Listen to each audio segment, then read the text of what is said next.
be as active as possible because I really love the atmosphere and I really love meeting new people. And so there's the story of being the last Hungarian president. Was technically it was the last EGM for the past few international events. Traveling or basically just trying to keep the group wasn't my strong suits. Wasn't one of my strong suits, but as of this, at least I had an amazing time, and I really hope everyone else had as well. But back to the ESN Hungary, my experiences with ESN. So as I said 2 years ago, in August of 2022, I joined ESN Miami. First I was a friend, and then after that, I think after 2 months, I became a mentor at ESN Miami. I tried to be as active as possible, and well, I got really invested in the whole community. And so, since at that time, we didn't really have a treasurer for ESN Miami, I decided to apply, and I actually got the position. So since 2022 November, I was the treasurer until the end of June. And well, honestly, I got a lot of experiences. It was kind of a hardcore course because usually when you become a part of ESN, at first you try to network with the students, network with the ESNers, and then maybe get to know how things work in ESN.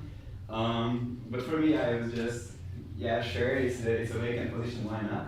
And so I had the chance to learn a lot of things in that very short amount of time, and that's kind of where I got to like this whole community. And after that, yes, after that I became president. Honestly, I will talk about this a little later, but out of the two positions, I like being a treasurer a little more. But yes, as I also have mentioned, I participated in many national and international events. I think ever since I joined I participated in almost all of the NAs. Actually, all of the NAs except the extraordinary ones. And also a bunch of international events like TAP, EGM, and this previous mentioned section meeting that we have with some of the other international sections. So, if the technology decides to work with me, that's a solid no. Why don't you an engineer? In my job, I don't get paid enough for this.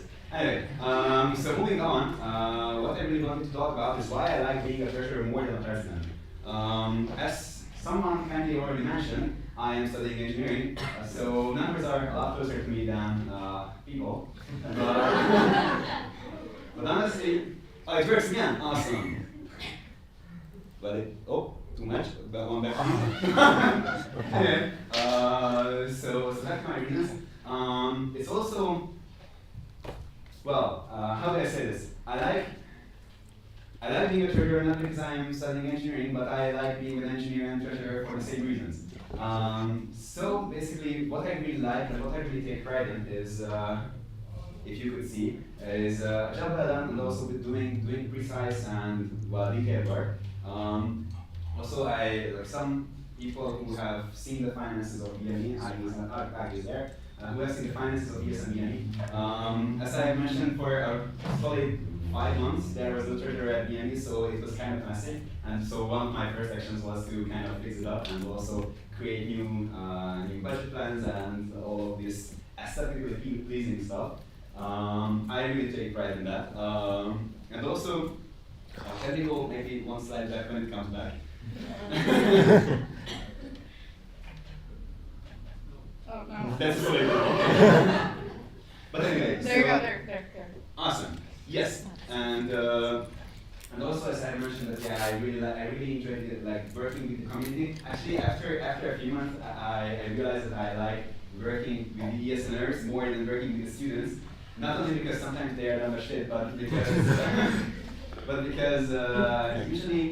usually they are only there for 1 semester or maybe 2 semesters at most.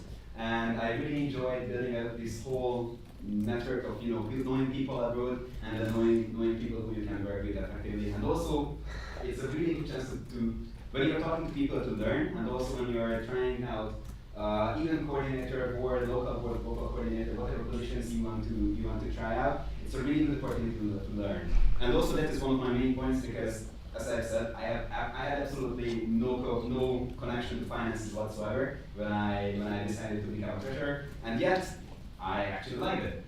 And yes, now to the last slide. You have time. Ah, awesome. Okay. Well, I have said like why I would like to be a treasurer, but what I usually like for me to be a treasurer is kind of like the action plan that I have put together of what are my intentions or what I would like to do in the next 2 semesters, in the next year, with the current wonderful national award. I have actually talked to our current national treasurer and also our wonderful audit. Marcy, what is your financial advisor? Yes, that's the one. And yes, so what I got to learn or what I got to know is that now, luckily, kind of like the financial situation of ESN Hungary has kind of stabilized, which means that this is a great time to not waste a lot of opportunities or a lot of energy for, well, the necessary but not so fun parts. For example, finding an accountant, doing all the paperwork that is necessary to be. I mean, these are things that are necessary to be done at least once. But after that, if it works well, it just does its own thing, and without basically minimal maintenance, it should be working as intended. And so this is a great chance that if things are really working properly, to put extra effort and extra time into into basically finding opportunities for ESN Hungary to grow. How could we do this? Well, I mentioned that yes, ESN card is getting more expensive, but I don't know if many of you might not know, but basically one of the only stable and also one of the primary incomes of ESN Hungary comes from the ESN cards. Yes, grants are very nice, but they are irregular and also they are usually not as flexible as getting this income from the ESN cards. So they are usually very specific to a certain event, as we have heard from the CERV or the Nemzeti Educational Event. Yes. Of course, there are also other grants, like there was the EGA project, but that was also rather specific. And so, what would be ways for us to grow and also kind of to separate this income from coming only from ESN cards? And now this is a time when networking really came in hand, because there are a few national organizations like ESN Austria or ESN Switzerland who have a lot of money, but they are also getting this one from a lot of partnerships and a lot more flexible grants. And so yes, one of my plans, or like one of my major plans, would be, other than maintaining the current level of ESN Hungary, financially of course, would be to look for these grants and look for these partnerships that ESN Hungary doesn't really have right now at the moment, but would be a really great chance, because of course I know that for the past few months or even years, it was always a bit of controversy whether or not like we are able to finance national coordinators for international events, or finance basically NAs or anyone trying to come from a university where they don't get as much support. And yeah, this would be a great opportunity. Also, yeah, I wouldn't be the only one deciding about how we use all this money, but it will definitely be a great opportunity to get extra support, and then with more money, it's always better to work better. Yes, I think that was all. I tried to keep this really short and really to the point, because I'm pretty sure that you will have a lot of questions anyways. So even if I try to talk more, it would be almost impossible to guess all your questions. So, it doesn't really move. Anyway, it's basically the goodbye slide. Yes?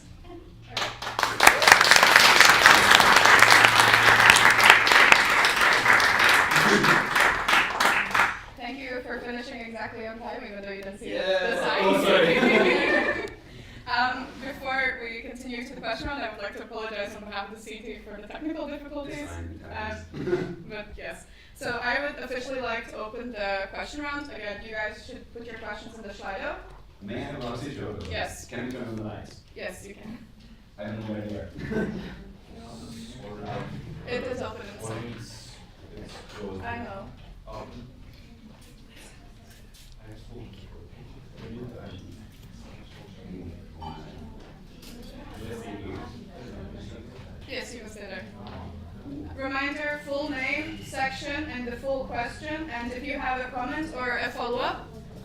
please raise your hand, and when it's time for you to speak, I will tell you. Okay. Going back to what I did. And remember, please only ask if the question is really important for everybody. If you have other questions, ask privately. Limited time. My favorite type of beer. What is your favorite type of beer? Okay, Domi? Okay, so Bash is pretty sorry for typing mistake. It's fine. The question is, first of all, thank you for the presentation. I think it's very much collected and finally got to see it, so I think I'm excited about it. Do you have any concrete partnerships in mind, or just a general idea of you want to make extra partners? For partnerships, not yet. For grants, I definitely do. For example, one that I know that we have kind of looked into already, but haven't really tried to apply for was the Bishop grant. So there is that. But for partnerships in specific, not really. Last week we were in Austria, and then I got to know how, like, what kind of partnerships they also have. Also, it's a really good thing to try to make our already existing partners work out, because, for example, there is the Euro Center. I don't know if you knew, but for example, ESN Hungary, with every package, or like with every month, when someone uses the Euro Center with our own code, with our own discount, we get a small portion of that money for us. But as far as I know, I has talked to one of the main guys of Euro Center. I don't know who he was. I'm sorry, I forgot. But he was talking about one of the statistics that for the past year there were like 3 or 4 packages sent with our center, even though we would be able to use that opportunity to get some money for us as well. Okay, thank you. So yeah, in short, not really, but we could also improve on our existing partnerships. Yeah, thank you. So I'll try to keep it short here. It's okay, you still have time. Abigail? But my first one was, do you already have some specific template that you will be able to use for the budget report, so we can see before every any what are the money spent on? Maybe. So far, I mean, definitely I think these ones that I created for BME, that they are actually still using those. But they were quite specific, since they were mostly local section, even budget plans. So, of course, I imagine that these kind of budget plans are a bit more specific in a different direction. So I first plan to see what is the need, and then I would rather like it to be specific. They might be similar, but I have my doubts that I will be able to use the same ones. But they are fairly easy to make. You want to do those. Okay. So next, Esther? Esther, board AC, whatever. How do you imagine, would you have capacity to take on the partnerships in case we don't have a partnership manager, or how do you see the importance of that role to be filled? For a partnership coordinator. I would definitely like to have a partnership coordinator. Naturally, of course, for partnerships, I believe you can kind of allocate as much energy as you would like to, because technically, even if you're just looking for partnerships, that also takes time and energy. So naturally, if that position is not filled, then I would not be able to do as much in case it would. So I would definitely consider it an important thing. Other than that, how much energy would I be able to allocate to? It really depends, of course, on the time of year. I'm a student as well, so it really depends how many other things I have to do in my private life as well. So I wouldn't be really able to say this right now. You cannot really quantify this type of energy that you could be putting into this. But yes, of course I would, if there is no one else to do it, I will be the one who has to make these connections, or make all the meetings, or just attend all these things. But in exchange, of course, this would come with a reduced amount of wide range experience, or wide range, what is it called, connections, I guess. So yeah. Procedural, before we continue, does anybody have any more questions they would like to? Okay, after Esther, the speakers list will be closed. Is everyone okay with this? Okay. Right. There was a comment, I think. So No, He took his comment out. So, Esther, you're next. No, that was the question. Oh, wait, there's nothing that comes. Sorry. No, I think, Domi, you are next to the order as well. Domi, yes, Nata. The question is, I know it's a little bit personal, but how do you feel that your motivation is towards the position? Because since we saw how was your application process, and you mentioned it before, that you're not sure if you want to do the position because you were kind of burned out with the ESN. Did it change? And if it changed, why did it change? And do you feel that you are ready for this whole task of executive because it's not so small? Yeah, of course. That's a really tough question, and I kind of expected it to come my way once. Honestly, I think for the past few months or even the past few semesters that you have seen me getting really stressed or getting really burned out was more, well, I would say it was more connected to the position of being a person, because of course every section has their ups and downs, so of course every section has their own struggles, and then we also, I mean, it's not a secret that we also had ours. And honestly, being a president came with a lot of responsibility, but not be like, it's always different for everyone. It was the kind of responsibility that I wasn't really familiar with, so it was something that I had to allocate extra energy to. I had to really think through. Actually, a little side note, it was actually really obvious on my academic career as well. I wasn't performing that well in the last year than, for example, when I was treasurer.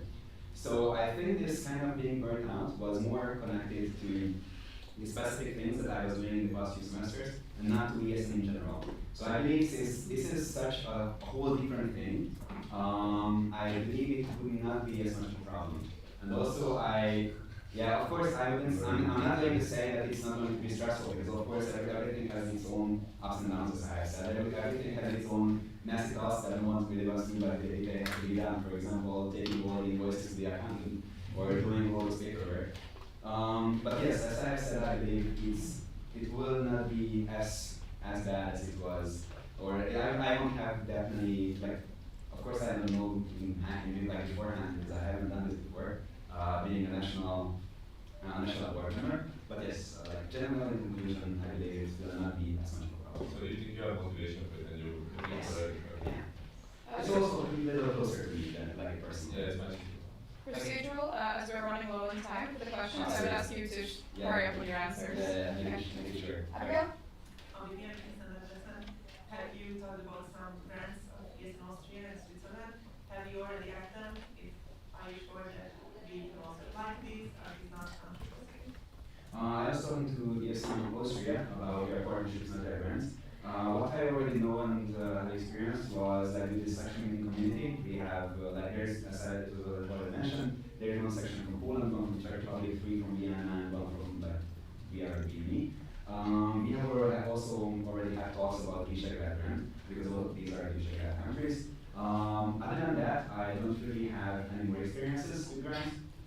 I'm not really the kinds that could be applied for as an adult. But well, at the very least, I like to think of myself as having as a person who has very good connections with other countries as well. So yeah, I do plan to ask about them. Of course, it's in the I think it's in the practice of like sharing best practices. So yeah. In conclusion, short, I haven't really tried to make it sure. Yeah. So I don't really have any ideas right now, but I certainly plan to do connections or something like that. Okay, thank you. And the next question is, do you have time to attend international events like General Assembly, National Board training, conference meetings? I really hope so. Honestly, yes. I mean, okay, I cannot say this this clearly, but so far, the two things that will take up most of my time will be university and work, as like for most of us. But luckily, the work I have applied for is rather flexible, and also my university is also as flexible as it can be.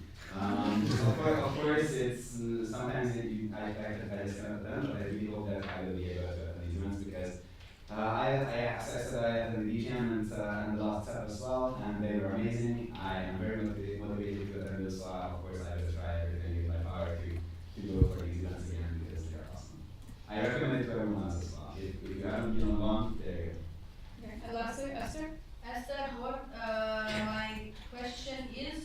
how do you see the cooperation, and what would your expectations be towards the financial auditor? Towards the financial auditor. Well, honestly, I haven't applied that much to the current financial auditor, and I know that you are going to be the next one. Naturally, it is necessary because, as far as I know, we are overseeing the work of, like, the whole audit commission is overseeing the work of the national board.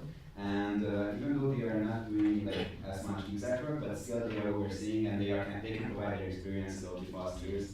So naturally, I think it's really important because they can, yeah, as I have said, they can provide very like a lot of important and a lot of valuable personal experiences about how things should be done, or well, when things should be done, as well as kind of instructing us when we mess something up, and then they can be the ones to kind of push us back to the work. Thank you. Is that all from everyone? Okay. Thank you very much. Awesome. I have to very kindly ask you to leave now. Very much.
now that the screen is working, it should be okay. Amazing. So is Patty back? No. No, one second. I'll wait for Patty. He got lost. He's ready. I think it's better you start because It's we, better if I start? yes, we're low on time. Okay. So hello everyone, Patty is back. That's alright. Yes. So as you know, Balázs sent out an email with the new SSO proposal with amendments. Hopefully you saw it, and I'm going to talk about it today. So first of all, I always like to start off my presentation with a little introduction, as you might not know why I'm up here anyway talking to all of you. So my name is Matsi. I used to study in BME in Corvinus. I have an MA in International Relations. I've been in ESN for a while now in various different positions. Recently, the financial auditor as of until yesterday. But most importantly, I used to sing Bohemian Rhapsody a lot. And people might be requesting me to sing it again tonight. Please. We'll see. But I'm also looking for new karaoke songs, so if you have any suggestions, just give me and we'll see. Maybe I'll sing it, maybe I won't. Okay. But the reason why we are here is the new SSO. So basically, I'm going to start with the new SSO proposal that Balázs sent out. It is the same SSO proposal that was discussed at NA.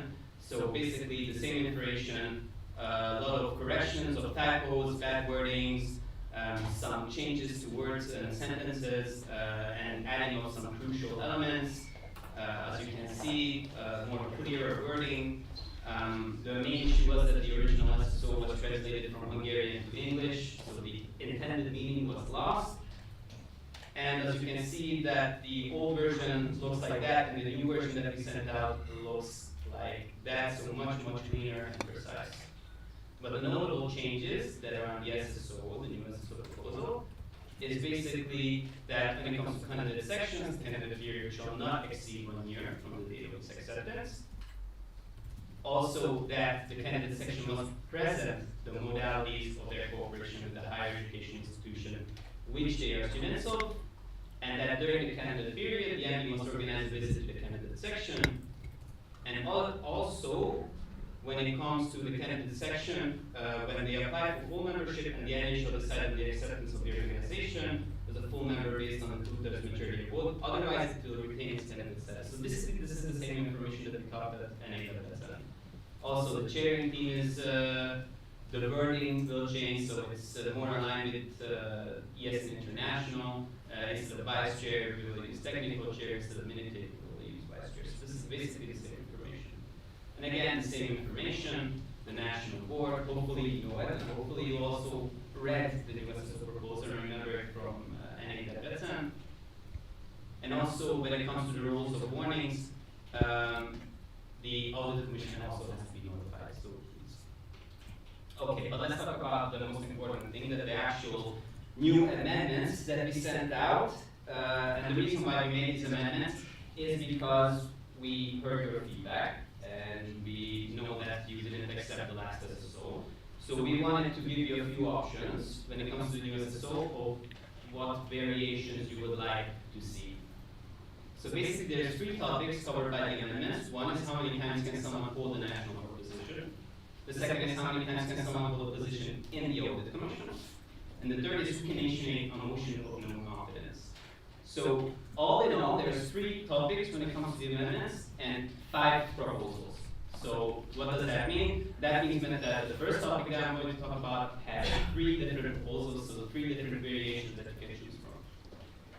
So how many times can someone hold an MD position? In the newly proposed SSO that we sent out, there's currently no restrictions, so that is also an option. So that if you don't want restrictions at all, you can just choose to vote on the SSO and not on any of these amendments. But if you do want a restriction, here is our amendments and proposals. So proposal 1, a person may hold a position in the MD no more than 2 times regardless of the position in question.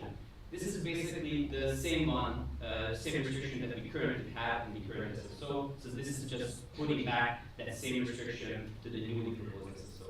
So there's no changes there. Proposal number 2. If a person already held an MD position for 2 times, they cannot apply for an MD position at the first electoral NA of a calendar year. Now, what does that mean? In broader terms, that means that at every elective NA winter, usually the first elective NA at the beginning of the year, no and previous ND members who have been in a position 2 times can apply. So this would encourage new members who haven't been in the MD before to apply for a position at the first elective NA, and also not have discouragement when they see that maybe an older, experienced, previous MD member applies for a position, so they have that chance. And if it is still vacant, the older MD member can still apply for that position if that's an extraordinary NA. So there's still an option for that. And proposal number 3, remember, same topic.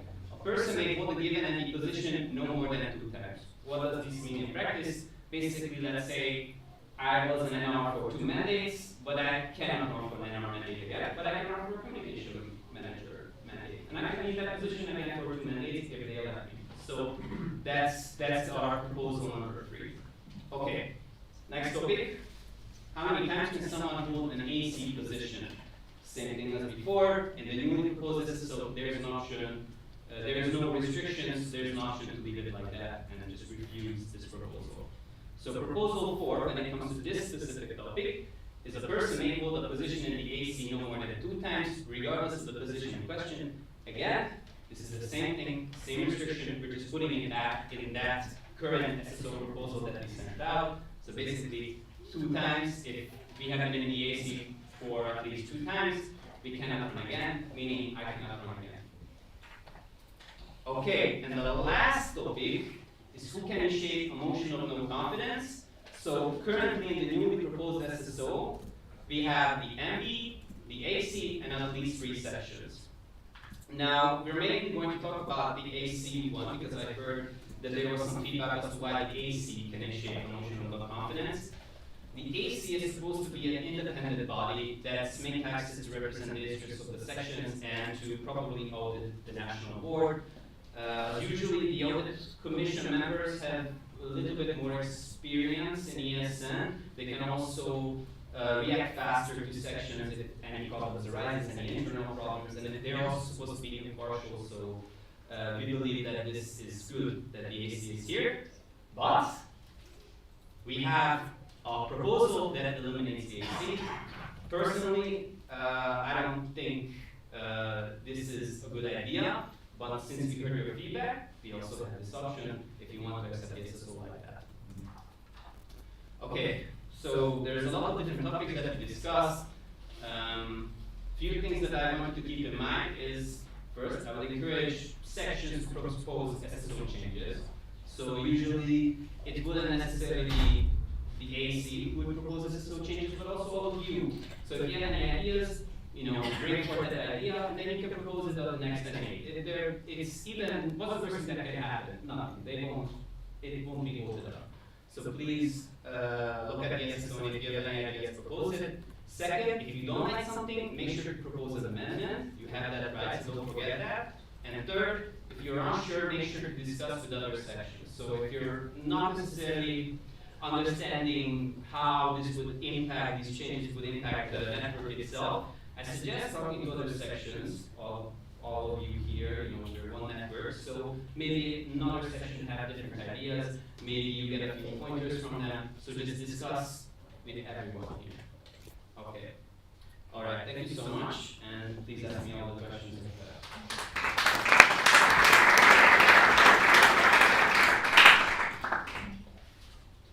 You have the slide open, the question is already open, so you can ask.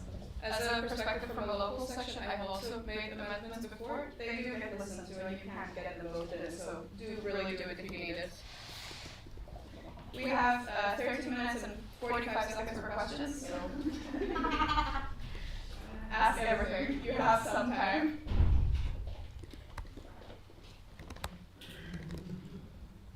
What is the next karaoke song? I mean, you have to tell me. Yeah. We should get like a choir going. Yeah. Should it be Queen or should it be something else? Could it be Queen song? Yeah.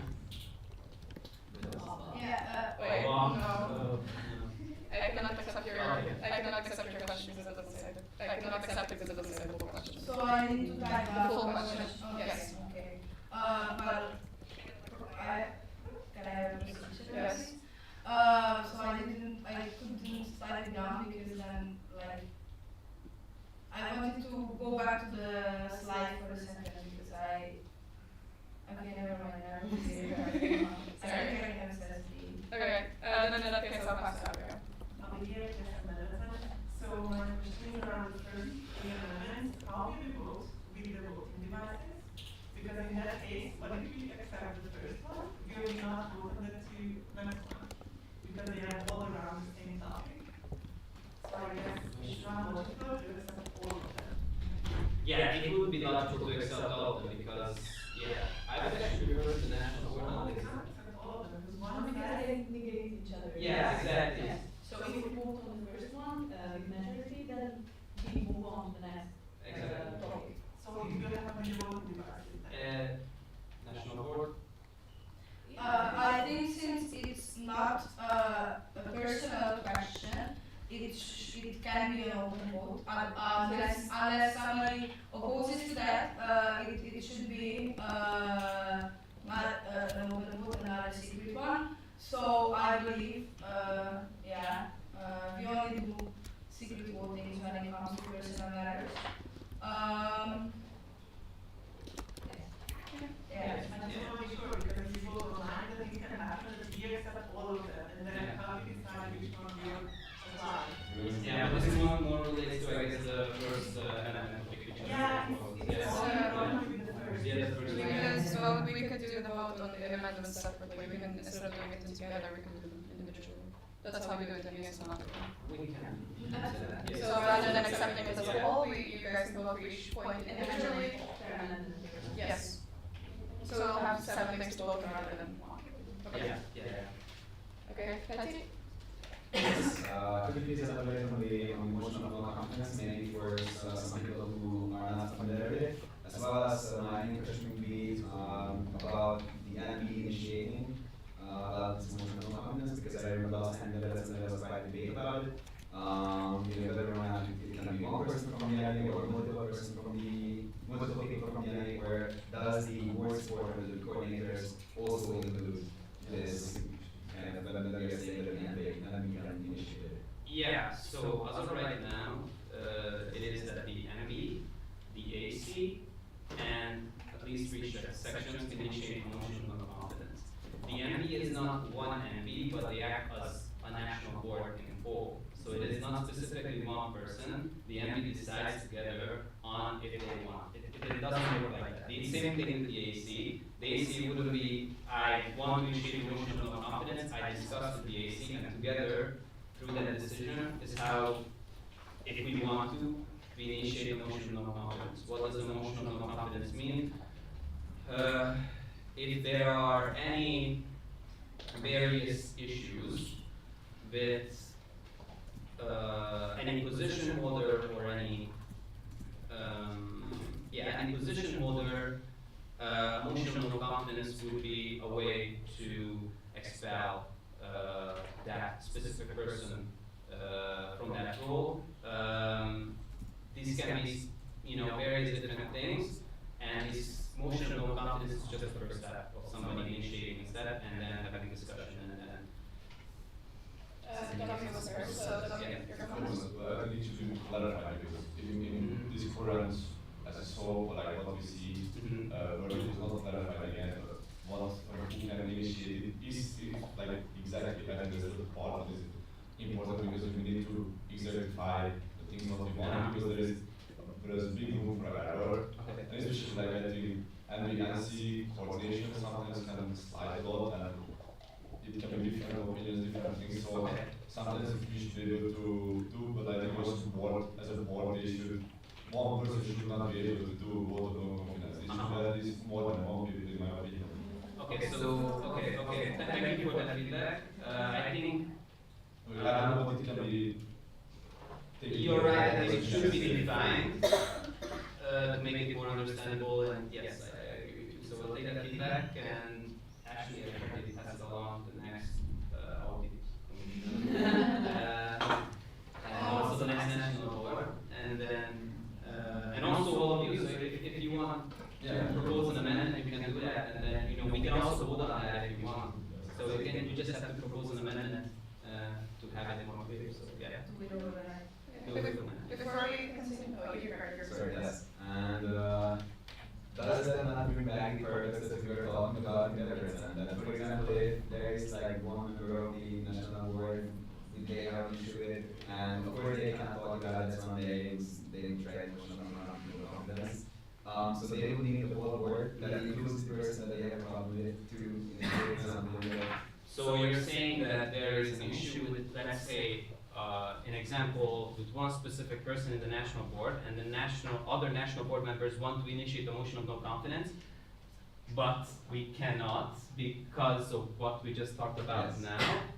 But then I can refer to the AC because the audit commission is supposedly supposed to be there to audit the national board and to make sure that they comply with the rules. And if there is an issue with someone specifically, the audit commission is supposed to be an independent body that reacts and says, okay, if this is an issue, we'll initiate it. That's why we want it there. So that's the main reason I feel like it's. If they don't reach any rules, there is no. Please, but before you comment, say your name and section, please. Eric ESN Hungary. Maybe I would say maybe we could like do a two-third majority, like either in the national board and the AC or in the commission, and then they can vote without everyone agreeing. Yeah. Listen, I think these are all great ideas, and I would suggest actually for all of you to get together and, and then to send and then we can vote on it. Are you covered? Okay, Tommy? No, just the voting on starting or voting about someone kicking out is kind of a lot of things, but no, I think we overtalked the topic. But we can also have a discussion at later, maybe on an A or sometime specifically about the situation. So we can make an agenda point in the future, and then we can talk about we'll it. continue this one. Before passing to Esther, I would like to close the speakers list. Is everyone okay with this? Okay, Esther. Okay, Esther, board regarding the first topic of how many mandates a certain person can have in a national board. Does the current audit commission have a standpoint on this topic, or do you have any preference, or you just decided, okay, we proposed something, it did not pass, so now you have the option? Again, this is, as the AC is supposed to be an independent body, we don't necessarily have a specific a specific standpoint in it. That's why we propose 3 different proposals. I can tell you my specific one, but not the AC's standpoint. Because it's like we said, that's why the reason why we also propose to remove the AC at the 5th proposal. We don't like it, we don't want it, but we're here for the network and we're an independent body, so it is all of you who decide. So we don't have officially a standpoint on it. Thank you. Then thank you. In that case, we are done. Does the OC have any announcements they would like to make before we go to coffee break? The OC is still not here. I dropped them a text, but I guess.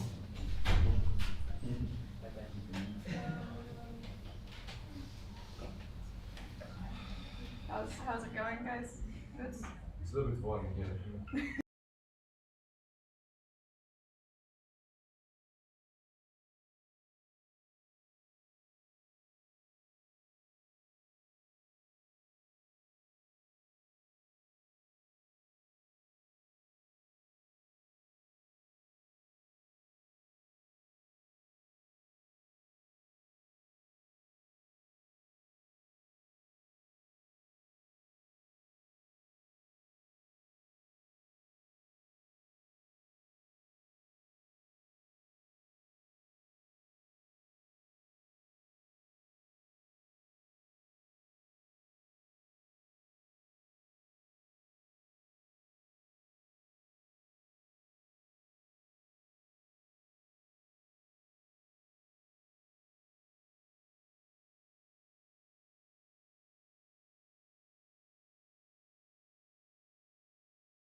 about mobility and the importance of mobility and how it can be improved in the Hungarian or international situation.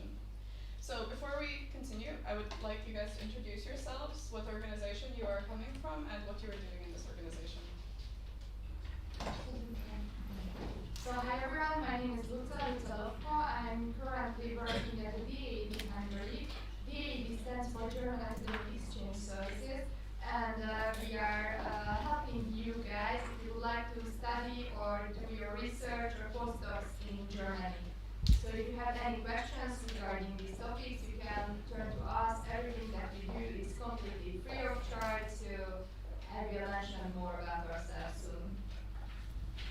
Hello guys, I am Armin. I am coming from ISEC in Hungary. ISEC is the biggest youth-run international organization, and ISEC in Hungary is one of the branch of the 100 entities in the world. So we are doing the exchanges in Hungary and outside of Hungary as well, and we are striving peace and fulfillment of humankind's potential. So if you are interested in any exchange programs or also being localized members, so you can always approach me. And I am national head of the outgoing exchanges and also marketing departments here. My name is Tomasz. I'm from the National Youth Council of Hungary. I'm there in the board and I'm responsible also for international affairs. And in my personal background, I got out of a small village and a small school when I got mobility possibility through Erasmus. So I have also a very good heart connection to this topic. And I was also a DAAD fellow at German University. And the National Youth Council of Hungary is an umbrella organization, like other national youth councils in Europe. It represents the Hungarian youth organizations. My name is Ilse. The reason I am moderating this discussion is because within ESN, within the International Committee of Education, I'm part of the Global Mobility Team, so it is nice for us all to be together. Just a second, I forgot to mention that my colleague Satino Andrar is also there, so if you want to take some info materials, you can do that there. We also have brought some gadgets, but you will see. So, to begin, going abroad to study or to train helps people decide their professional, social, and deepen their intercultural skills. Erasmus students are better employed within the first year after their graduation. Over 70% are saying that they have a better understanding of what they want to do in their future, especially those from traineeship backgrounds. And over 80% were employed within the first 3 months after graduation. So it is really amazing. So the first thing I would like to ask you, how would you say exchange programs benefit participants both in terms of lasting personal and professional development? And what specific types of programs does your organization offer that directly facilitate these benefits? Maybe Tomasz, you would like to start? Well, we see when Hungarian young persons traveling abroad for a conference like short mobility or within the system of the volunteerism that he or she can come back with new ideas and new practices. So this is one of the consequences of mobility in our opinion. That's why we also try to send our members of the office at National Youth Council abroad to see international atmosphere. And we also connected with other national youth councils to run on projects within the Erasmus framework, because for us it's a great opportunity to learn from them, since we are on the European scale a quite young umbrella organization.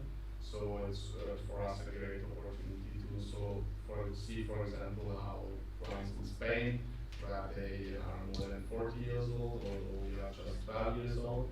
So for us, it's that a key element within mobility as an organization. As an ISEC in Hungary, like we are doing these exchanges and we have several exchange programs like Global Volunteer, Global Talent, Global Teacher, which you can do like small short volunteering in any types of, in any country, like we are not limited only so you can do these exchanges outside of Europe as well if you are interested in. But like if you are talking about the internship, so we have global talent program, which currently we are promoting that. Like it has short-term, medium-term, and long-term opportunities for youth. They can take it, like if they are between 18 and 30 years old. So based on the opportunity, like some opportunities are covering their accommodation, some opportunities are also providing with salary whatever background you have. So we have the business administration, marketing, IT, and also finance-based opportunities. So you are working in international companies, and you are also experiencing like personal development and professional development at the same time. So like as Isaac, as organization, we are providing that kind of opportunities to use. Yes, what we have seen is also what you have mentioned, that if you go and do a semester or a longer period of time abroad, then you will get a job easily or easier. And also you can get to know their culture, you can, but I think I don't have to tell more about this to you because you have already experienced it. What is important that we also offer in terms of language programs. So if you are interested in the German language as well, there are short-term programs that you can spend 3 to 4 weeks in Germany to learn German.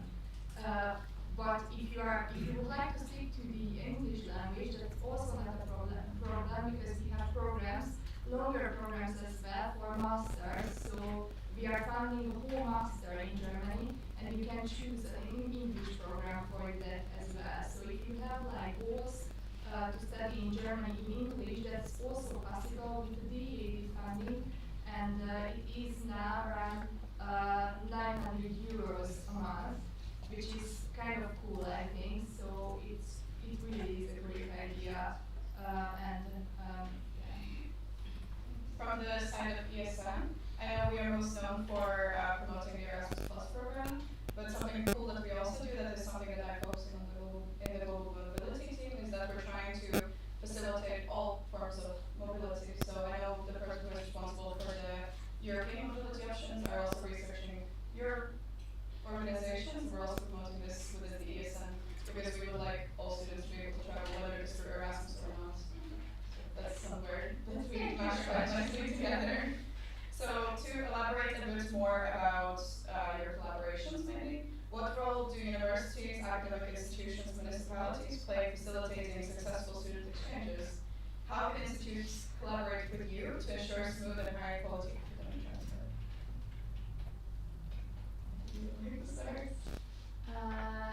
Yes, currently I cannot mention it like as the biggest strength of Isaac is universities. So we are a bit struggling with the like accessing all the universities at the same time. We have the good access to the main top universities in Hungary, but we would like to have the better access to some universities which is also in countryside. But what is the biggest bottleneck we are facing? We are most likely in attracting international students rather than Hungarian students. I think that it should be something that highlighted in the collaboration, that maybe collaboration with ESN can also help us to reach out the Hungarian students and to make them interested in that kind of internship programs that Isaac is providing them. So yeah, that's what I can mention.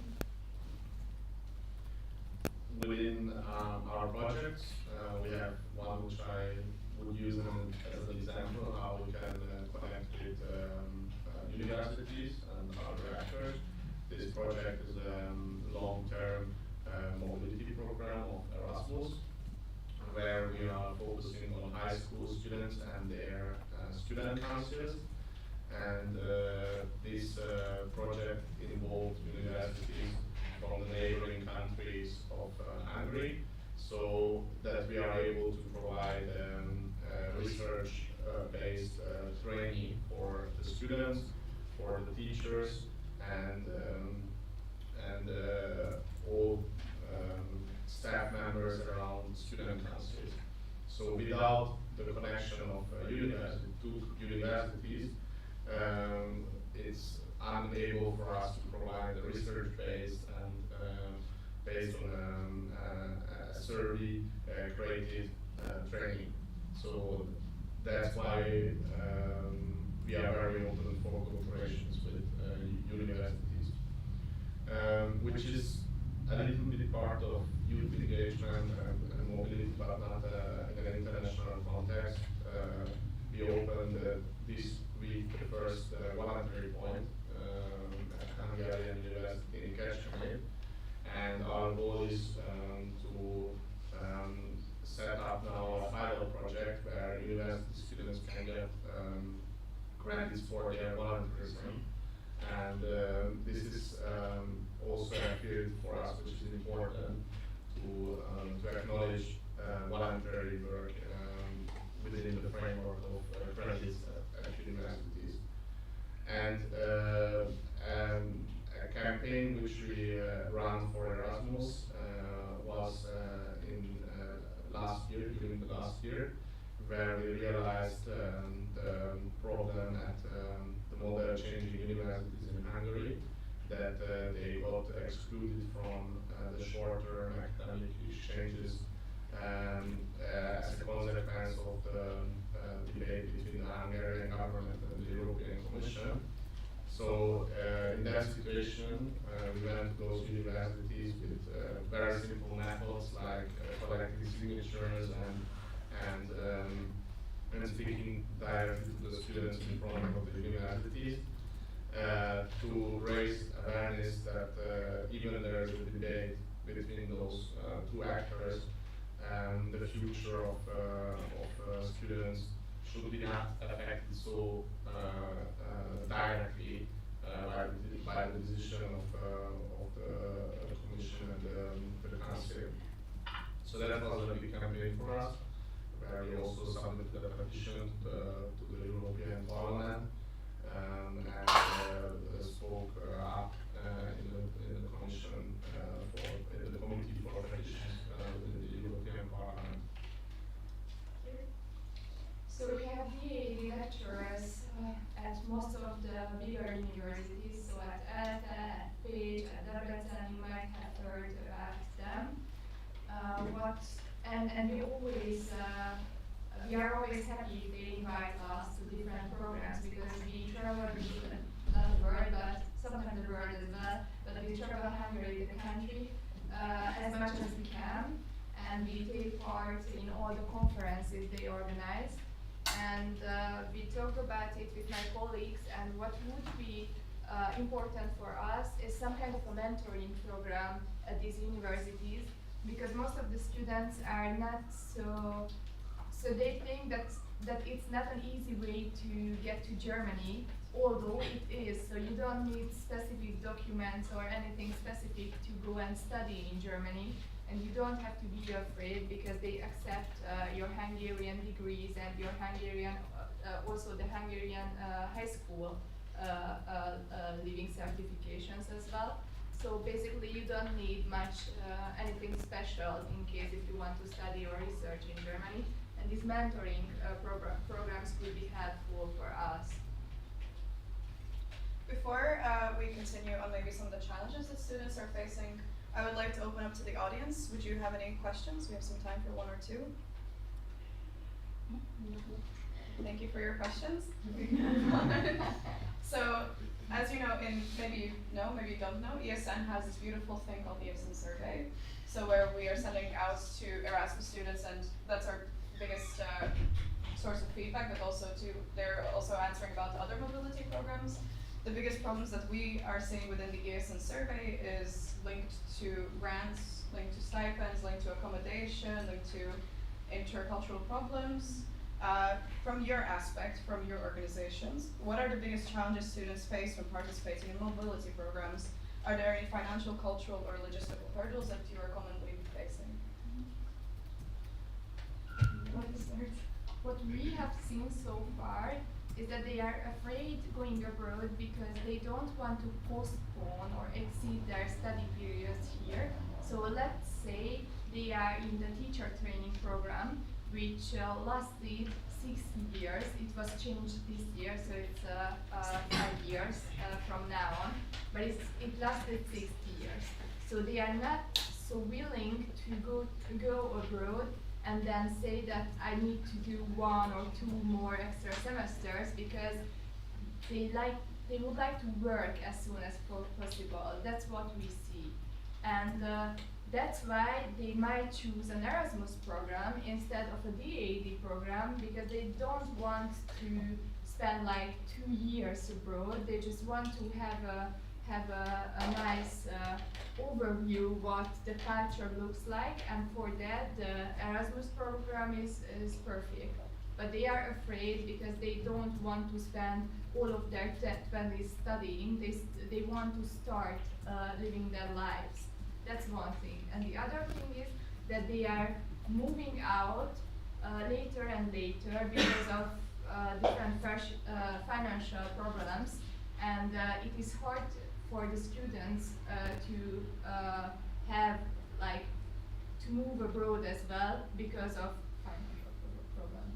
To follow up on one of the points you mentioned about having to take extra academic time to be able to go to these exchange programs, one of the things that the European Commission is working towards is the European degree. Maybe is this something that is helping students want to go into DAD? Yes, I mentioned this teacher training program because in Hungary it is that you choose 2 subjects, and basically you are doing 2 or 3 different or studying 2 or 3 different in different directions, meaning that I have studied English, German, and then psychology and pedagogy. And if I wanted to go abroad, on one of those, yes, that was the problem. And also that it's not like a bachelor and a master system, but it's all together 5 years. So you cannot choose a DAD scholarship for that, because it is for the master studies for the extra 2 years, and there is no extra 2 years. So you are studying 5 or 6 years without a bachelor degree. At the end, you will get a master's degree here in Hungary. I see. Thank you very much. From our side, like it is connected to what Lisa said already. The university timeline and considering that they are studying here, so they don't want to leave their studies here and then come back again and continue their studies. So they want to finish something and they want to continue, and that is one of the main difficulties we are facing for short-term internships. But for long-term internships, it is more attractive for youth because you can get salary and you can also work in a good company and you are also experiencing your major. But the issue is again it requires the at least bachelor diploma, some degree, and there is that kind of misalignment between university timeline and then what opportunities are providing or what kind of requirements opportunities has sometimes. So I can mention this, but from financial side, Isaac is trying to support them in terms of accommodation for short terms, but for long terms or medium terms, Isaac supports them in terms of salary, which they can sustain themselves. So from financial side, I don't want to mention that this is a challenge for them, but more likely their academic background here is the main challenge for them. Thank you. I would answer the question from 3 different perspectives. Once, first, I would speak about our member organization, who are trying to get into mobility projects, and they have this possibility when they write an application for Erasmus Plus, for example, and we see that this is hard for them sometimes because they don't know how to write or how to find a partner abroad, and it also has the consequence without the funding they should invest in writing the application at the beginning, and that's where they are struggling, and they are not enough open for this because they see, okay, I don't have any funding at the beginning, but I need to write this and I need to find partners, which I don't have as a network. The second perspective, which we see that sometimes those mobility projects are for a kind of bubble of people and not for those who are not so interested and not so open and well informed. So, for example, people with fewer opportunities is a great word in all the guidelines and the policies, but for us it's a very hard question how to reach to them. And me personally, for me personally, the Discover You mobility within Erasmus is the greatest tool to achieve, to reach out to 18 years old young people without any application, any proof of I am open to Europe. It's just a lottery system, and therefore, in my opinion, it can be very productive and helpful for a new part of the society which is not so in that bubble for us, just like I am sure everyone in this room. And the third one I already mentioned from the university students. So what we saw at those model changing universities, and now it will come because the universities solved somehow the outgoing exchanges, but now the time will come in the next semester where without political agreement the exchanges will be stopped, and we saw it and recognized that students are disappointed and that they can't use this opportunity. Thank you. We briefly touched on some of the personal things that students might have, such as financial or ethnic backgrounds. Maybe you could touch on, as an organization, are you doing anything to support these kind of personal situations more? When we have, for example, the European Youth Dialogue framework, and we are mentoring 2 European youth delegates, then we prepare them before a conference how they should act with the other youth delegates, or we gave them a presentation about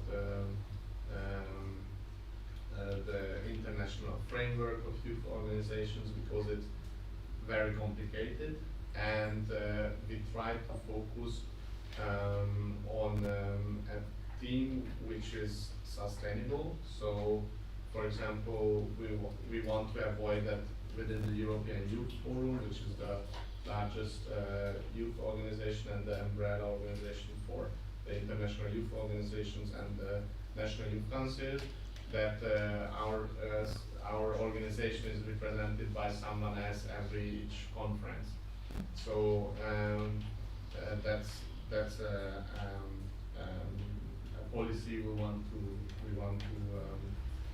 run, and where we need to develop or to look for a solution, that our operation is very Hungarian based.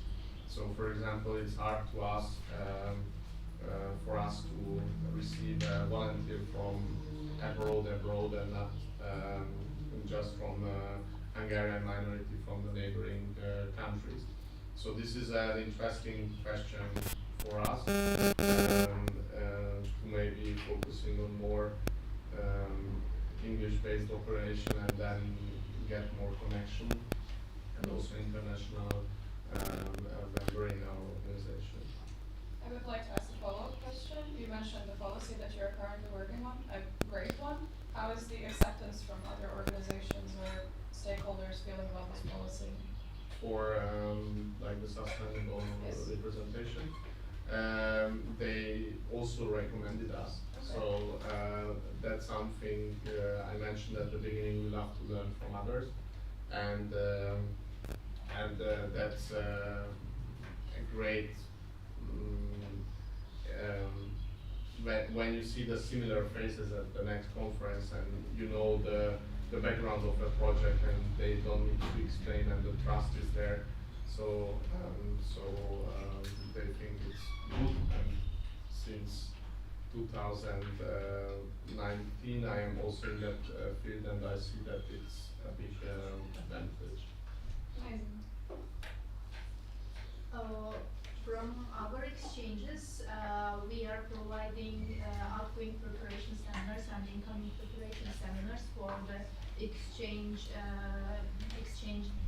participants before they going and after they arrive in the country. So we are setting the expectation settings, personal goal settings, and also we are talking about the country itself and what kind of difficulties they can face, or also what they have to use to live as local, and it can be more easier for them. And also during this period they are also getting to know the other exchange participants and they are also building their networks.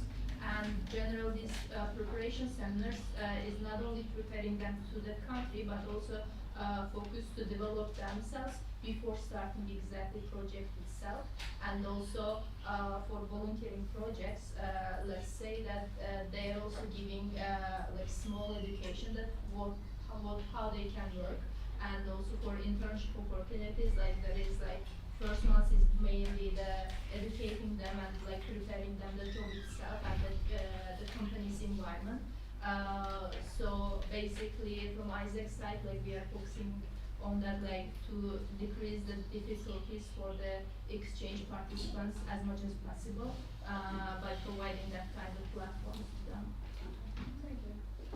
So as for the DAB, we are present in more than 60 countries, and we try to work together because it differs from country to country what is required in order for you to be able to study in Germany.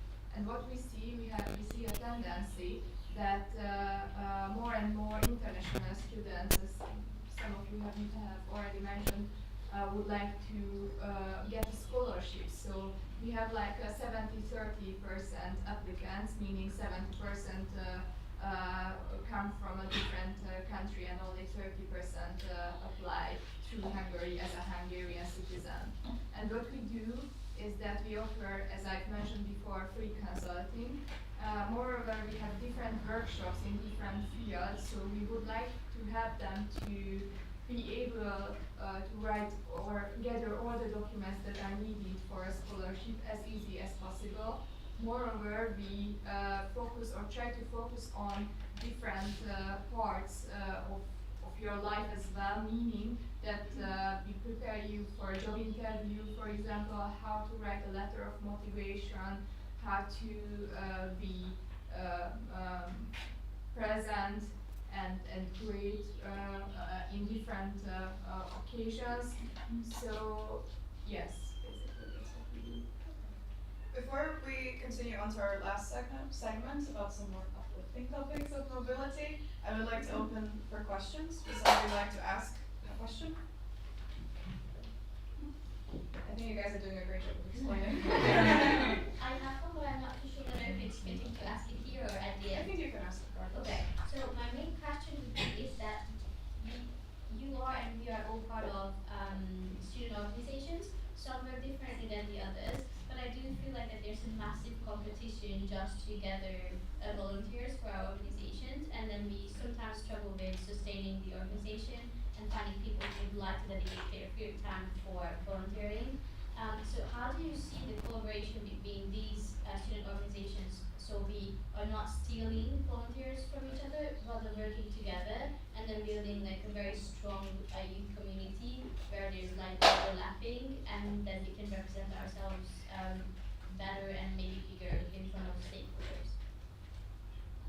I think I answered this question first because we don't really work as much with volunteers together, meaning that if we need help, we use our alumni, and it is mostly like online information sessions or coming with us to a conference or things like that, but we don't have a massive amount of volunteers around us. We are just a small organization here in Hungary representing represented by 2 or 3 people. So I cannot really answer this question for you. Maybe the others can. Yes, as Isaac in Hungary, we are recruiting 2 times in a year. I think like it can be good topic to discuss and find a common point. But like in each recruitment around like 1K leads we had, so it can, but like out of this monthly we are recruiting only 100 people like yearly. So maybe we can find the common points that like maybe we can direct our other leads to ESN, or ESN can direct their leads to us, and also we can share that how we are promoting and our GCPs, and like in national level, or like the main executive level we can discuss, and we can find some common collaborative points, and also discuss the timeline of the recruitment, like because I don't know exactly when it is happening in ESN, so it can be well balanced, and like it can be good collaboration as well.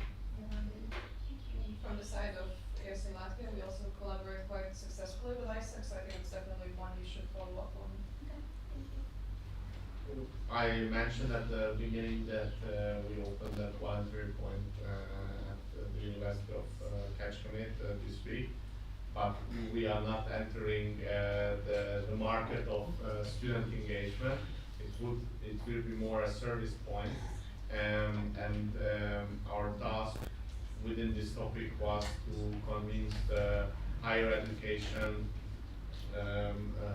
decision makers that voluntary work can be useful, can be valuable, and even you don't get the financial benefits for that, would be great to acknowledge it with credits. So, and it would be also an interesting question for later on, how student organizations like ESN could be an accredited volunteer receiver organization to be in this framework and give to the volunteer point credits. So that's a topic we can open later as NYC and ESN, and that also is an example like the petition on the Erasmus student mobility, that we are more a representation, or we have the tools to run a campaign and speak with political actors. So therefore, that's also a platform where we have the invitation for youth organizations to join that collaboration, and ESN would be a great actor within this field. Does that answer? Perfect. See, I told you, I can talk to all of you. So moving on to the last segment, I was told that you guys had the opportunity to visit many conferences, as you have also mentioned during the discussion. So looking ahead, do you see any emerging trends or developments that are going to change the future of mobility programs? And if so, which ones of these would you like to see in Hungary? How are you working to adapt for these changes already, if so?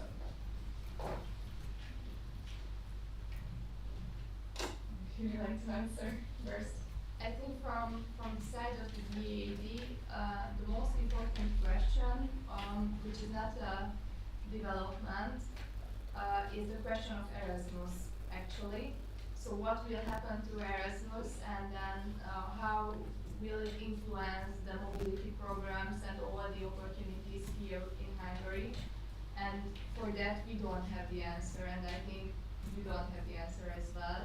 So we just have to wait a bit to see what happens here in Hungary, and then we can think more about it. That's a topic I mentioned in several comments, and we rang the bell at the beginning of the debate, but unfortunately, because of the timing of the parliament and the elections, now we don't see any think we learned at university policy window to solve this case. So we are very disappointed that political actors started to use Erasmus Plus to solve a debate. And it's not a good future for something which is the greatest achievement of the European Union for the future of young people, for people like just win the room open for Europe, for multiculturalism, and we are very disappointed that the actors started to use this program as a tool to convince or find a solution for political debates. Yeah, that's terrible. That's sad, and we don't see now a possible solution. The program launched by the Hungarian government is an opportunity, but we should not forget that Erasmus is not just about the financial benefits for students, but also a framework and an easy partnership framework for the universities. So just to imagine in a German context, a small Hungarian university needs to negotiate with Humboldt University or Technische Universität Munich a new agreement, and of course those big universities are maybe not so interested to spend working hours on that agreement, which will be not there if the Hungarian university is not in the Erasmus framework. So that's also a part of the debate, and that's why when we spoke up in Brussels,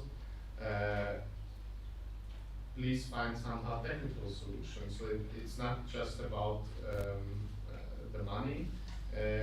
It's an amazing technical framework which will disappear, and we are not sure that those the created project by the Hungarian government, which is also financed, is a plan B, because it's not on the same level like the Erasmus. Thank you. From my side, I see the big change in the youth mindset, and it affects a lot on the mobility and how people are interested in this kind of exchanges nowadays, and they ignore most of the time the personal development parts of these exchanges and this cross-cultural mindset, like which is the main core of the our mobility programs. They ignore that side and they want to finish, they want to see only end, and they are jumping to that, and they are missing a lot of things. I see this as the current struggle we are facing with youth now, and also trend as well. There are a lot of things should be changed or shaped in general exchange programs, like the way of selling these programs to youth, to make them attractive more, compared to last 5 years, people were more attracted to that kind of exchange programs rather than now. To be honest, as Isaac organization, we couldn't find the exact solution or exact answer that how we can change and what we have to change, and maybe we can't see the big picture as much as possible. So we are trying to solve, and we are trying to shape all these changes regarding to current realities, but still it is in the way, and it needs more time to be shaped for current use. And considering the digitalization world, it changed a lot of things now in the habits as well. So yeah. So I feel like I'm being told I'm running a little bit out of time, so I will ask the last question now. So as you know, one thing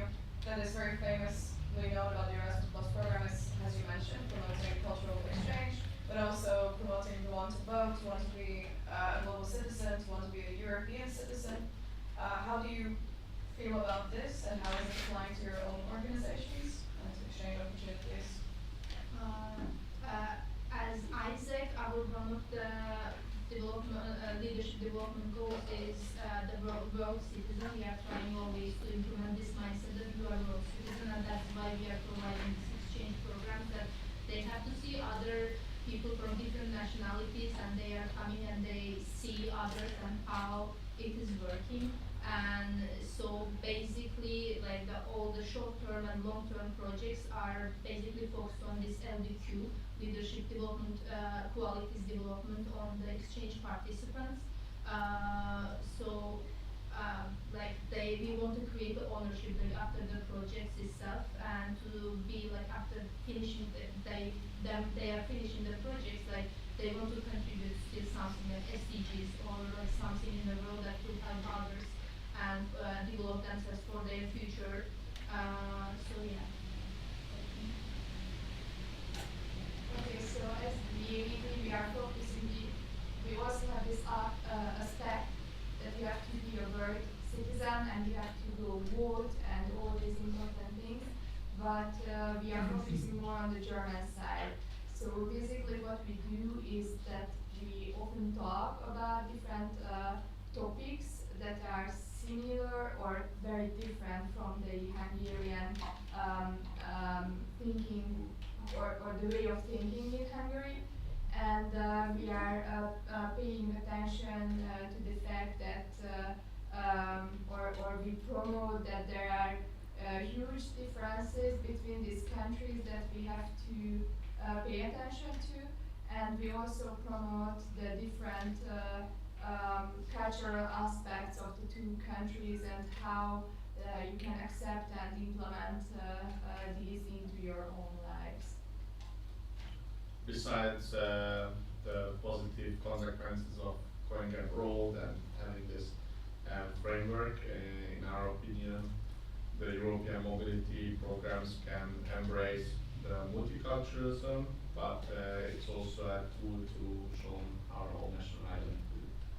Amazing. Thank you all very much for your lovely input. Before we close this panel discussion, I would like to ask one more time, does somebody have some questions? Only one, but we don't have to be long answers. What do you think ESN can do as an advocacy organization to shed more light on what we do, how to do it, and then just to make the current Erasmus situation move to a positive impact? I think yes, because we also came into the period where we will see the negative consequences. So for now we had a positive campaign. It's good and we want to keep Hungarians in that situation.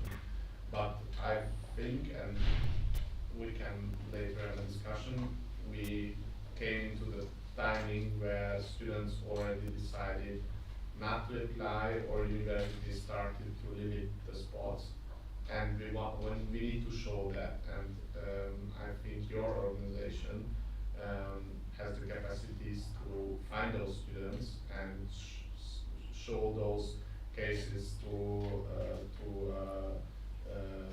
decision makers.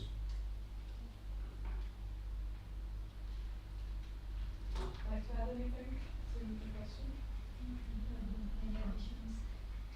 Yes, maybe taking part or using all of your opportunities to be part of conferences and information sessions so that they know about you, they know about your opportunities, and then they will see how many students are interested in these programs. Does this answer your question? Amazing.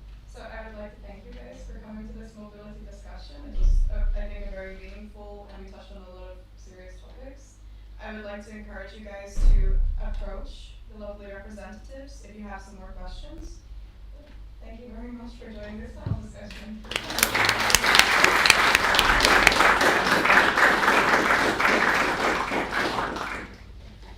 If you have specific questions, you can also come over here and have a look on all the information.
made a year ago.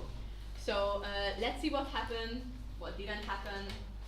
In this slide you can see all 3 of my points, action plan points. One was to focus working hand in hand with my vice president and make sure that each and every position is filled. We don't have any vacant positions, and we can reach the full potential of ESN Hungary. The second one was representation, mostly to the external stakeholders, but there were some pillars to this goal. I have named specifically Tempus and Hope. And for my third one, actively looking for grant opportunities to make sure that locally or internationally or nationally or every level we can move forward and increase the visibility of ESN Hungary. So let's go through them one by one. As you can see, I've only had 3 points. The reason for this is that I didn't want to promise huge things and then not deliver half of it. So I wanted to make sure I have less promises, action plan points, but I can focus on them actively and heavily. So my main focus was, as I've said, that each and every position is filled. We know that the positions were filled, even though we've lost one. After a time, one of the board members resigned. But when we started, it was a full board, and we've had a very nice group of national coordinators. Some were more active than the others, but still the positions were all filled, and we managed to find slowly the workflow between these 2 groups. And also I credit myself heavily on pulling both Marci and Mati in the audit commission, so that after a long time we have had a full audit commission. Maybe you know, but there are no legal auditor appointed for the next mandate, so many open calls will go probably out in the future for that. So for that I'm very happy, and I was very excited to see. And I talked about the coordinators. Now the second, representing our NO to external stakeholders, while mentioning Tempus and Co, I did not reach out to neither Co nor Tempus. I focused more on other partners like ESN Hungary, as you could see. After a few years, we managed to get in contact again. He was active when Mati was president 3 years ago, I think. So it was very nice to pick up where he left off. Then the Child Foundation, I have continued after the transition with Balázs, because the previous boards have been in contact with the Child Foundation, and I'm very happy that it did not disappear. We managed to continue this partnership, and it's working very well, even though we are still finding our place within their networks. And then we have worked with the National Youth Council for a few NAs now, so it's very nice to have actually personal connections to them, even apart from the professional one. So I'm very happy that this is something I managed, even though the actively named Co and Tempus I did not contact.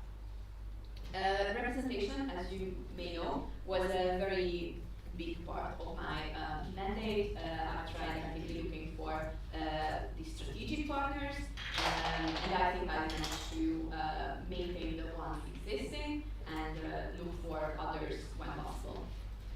And the third one, looking for grant opportunities.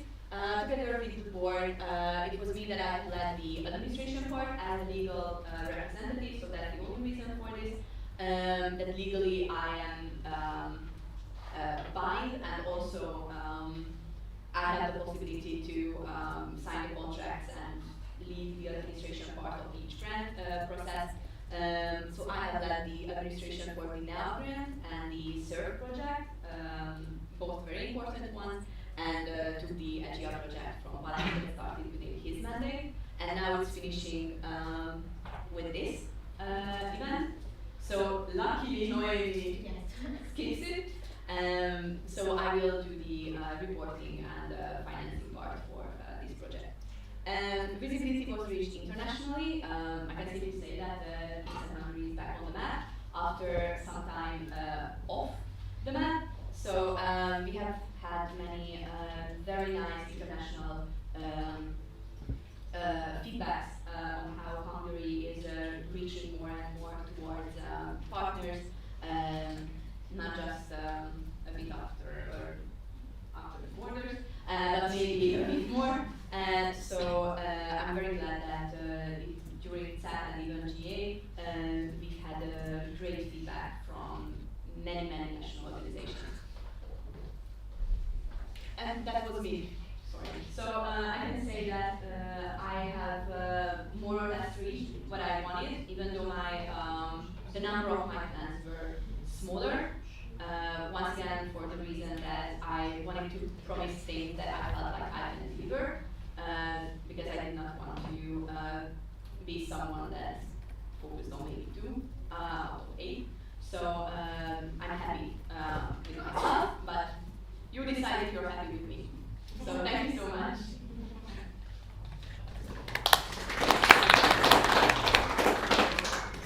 Can we go back? Oh, it was nice. It was yeah, no. No, it's not. Wait, just don't touch anything. There. Yeah. Thank you.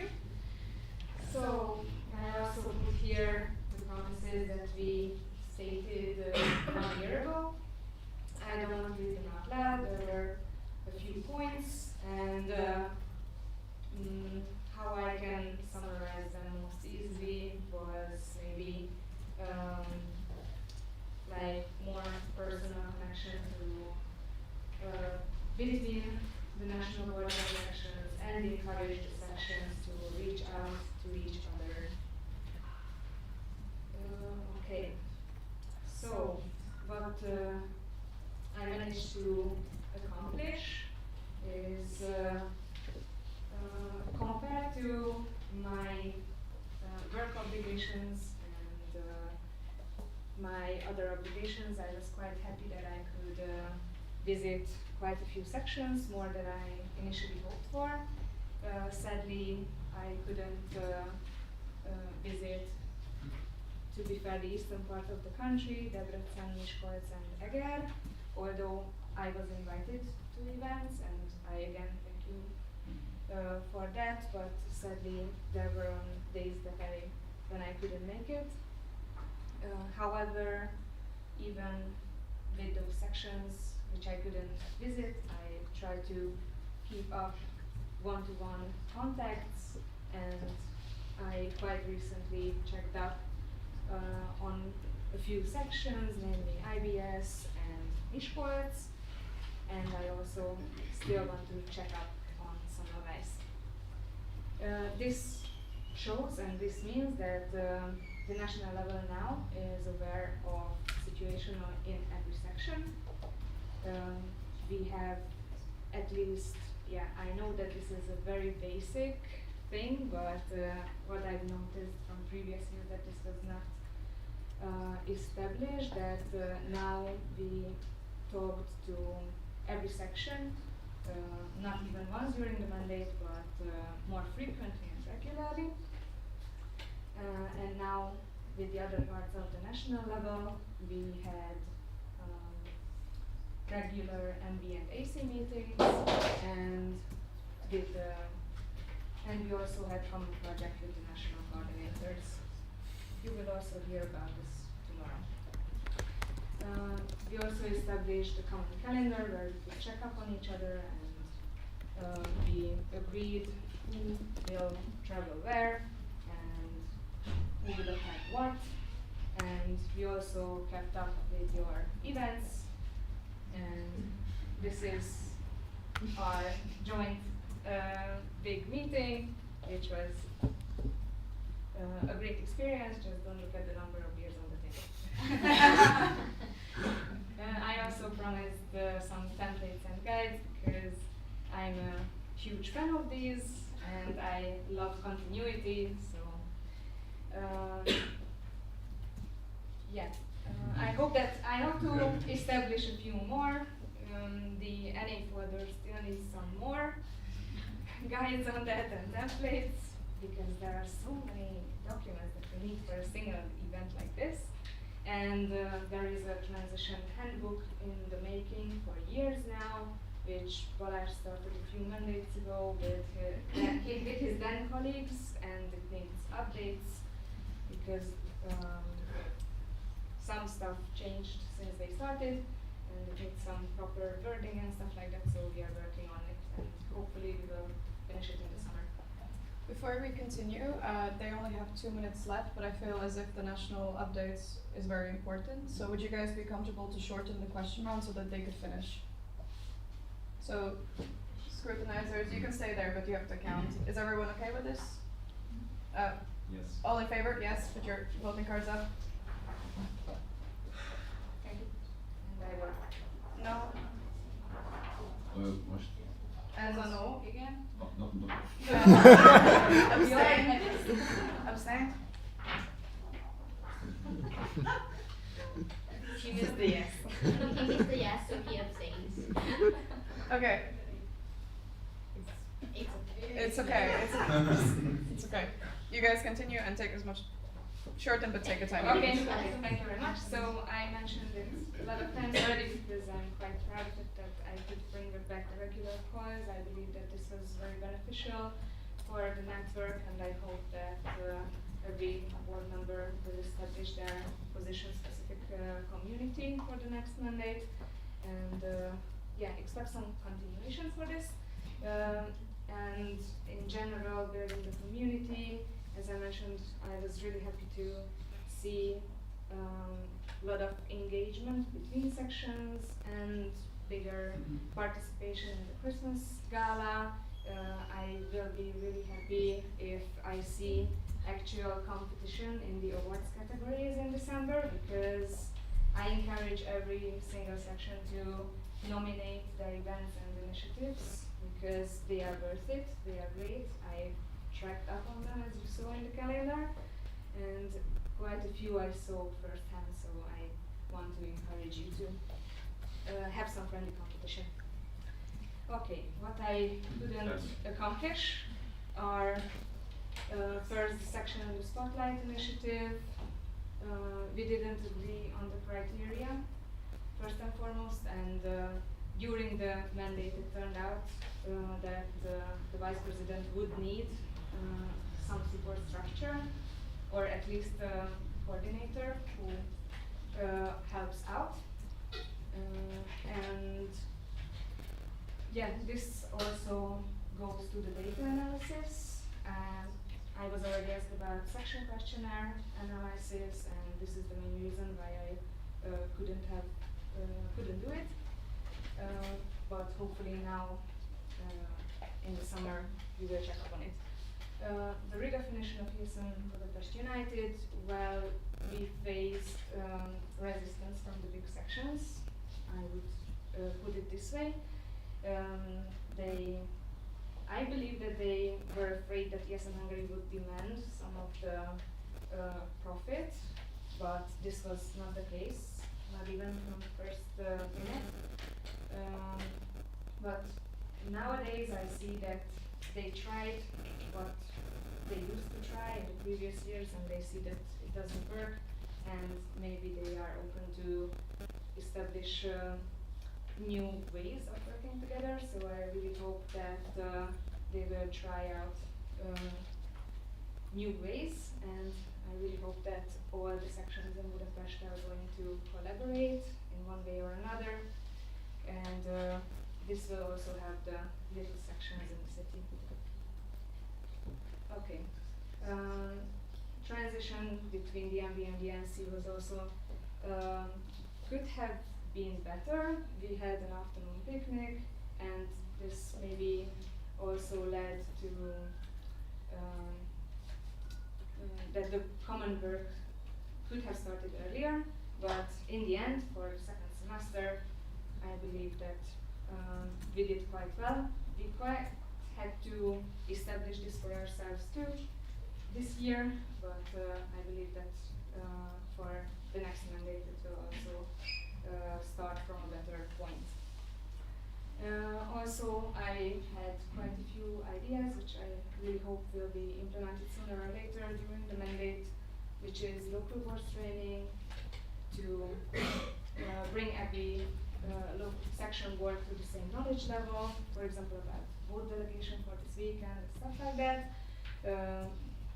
At least one HR coordinator or section care team, and to have a regular checkup from the sections before every NA. So not only the MB report stuff before the NA, but the sections about themselves. Okay, and yeah, and now come the pictures that I didn't bring in my update. And so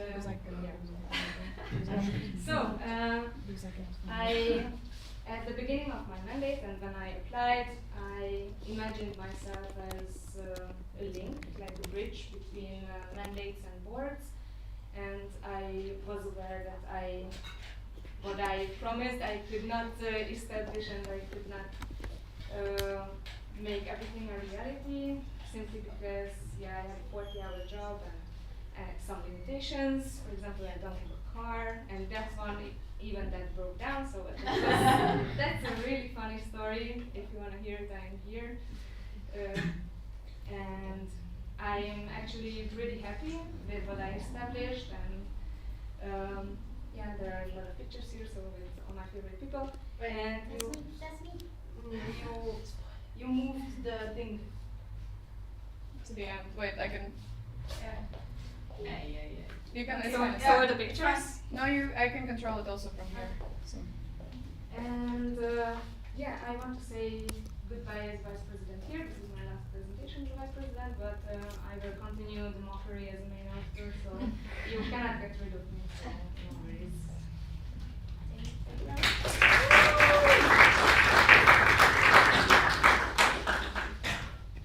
Me again.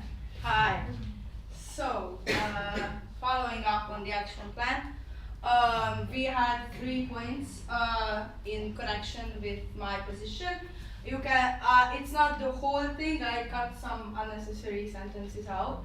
And I highlighted the 3 core points of the action plan points that are regarding the treasurer position.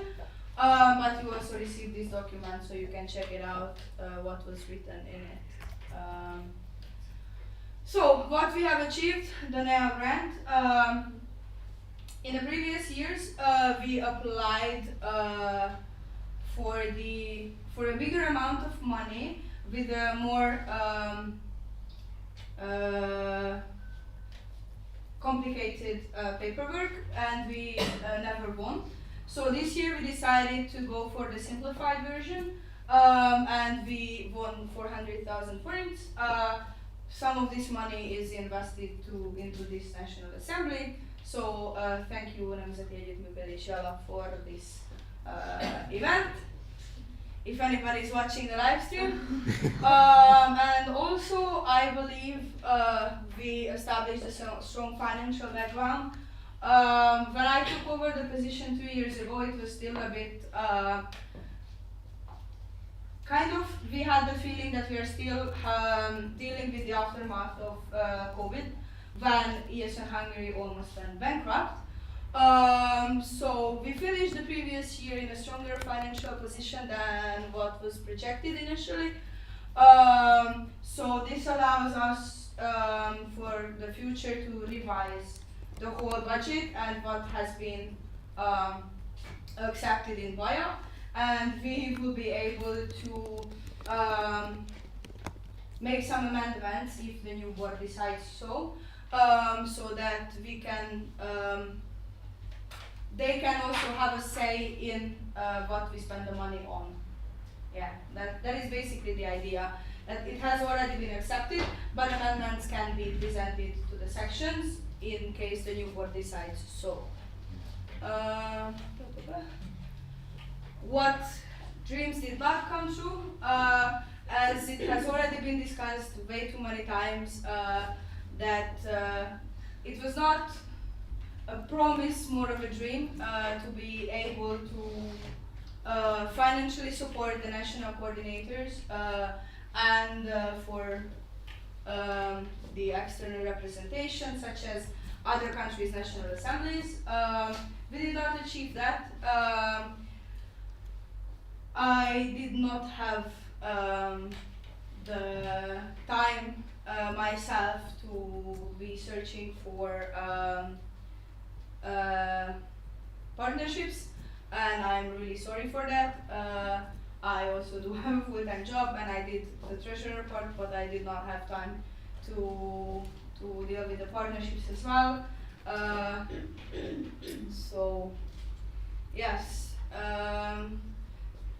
these were my favorite ideas, and these were the ones that I couldn't achieve. But hopefully my successor will be better at this. But to not leave on a negative note, I summarized kind of my thoughts on the past 2 mandates, and what are my proposals or my main takeaways that I want to pass on. One is that we need to put more emphasis on the National Partnership Coordinator, and I'm really hoping for someone to apply, because it doesn't require that much of your time, but it's a really valuable position, and to strengthen the financial position of ESN Hungary, we really need a partnership manager. As Patti already mentioned in his candidacy, and it's really good that his candidacy aligns with my proposals, that we have affiliate marketing partnerships. ESN International has them. It means that if we promote them, we get money. And these were not used enough, so we need to put more emphasis on them. We need to take advantage of these opportunities and push the campaigns that they are giving us. They are literally handing us the materials. We just need to post them on our social media and try better. And in this one, grant opportunities, this was already been discussed today several times. And Vinny, as I am already your financial auditor for this mandate, we will need to figure out our way of working together and how I can support the next national board in the best possible way, and what are their expectations from me, and what can I do to help. And that was me. Oh, and yeah, that was my last ever presentation. I just realized. So this was my last ever presentation as your national treasurer. So thank you again for your trust in the past 2 years. This has been my favorite journey, and it was an honor, and thank you very much. Hi again. I'll try to keep it short. Still, you'll hear me some more. So what I actually did preparing this presentation is that I looked at the promises that I made. So I took the actual action plan that we put together. I looked at the points what I included, and I'll quickly run them through, and I'll just highlight the very first one, which was a joint effort from you as well. So I somewhat promised, or one of my goals was to have a unified representation on the international level. I do think that we achieved this with the help of you. I'll get more into details, but in the previous year we did not accept international guests to our MAs, and it changed massively. Every single time we have at least 2 or more international guests, which makes me very, very happy. You guys started to go to international events. It's actually what makes it difficult now is not that you are not going, it's that you go so many places that it's hard to keep track on who goes where and then what to collect and then the experience reports and everything. So from going to nowhere we went like everywhere, so we have completely different difficulties now. You'll hear a lot more about these experience reports because our lovely Soviet is preparing a booklet for you, which looks very pretty. You'll see it in like a month or so. Even better. Efficiency. So you'll see very, very soon. My second point was to expand the network a little further.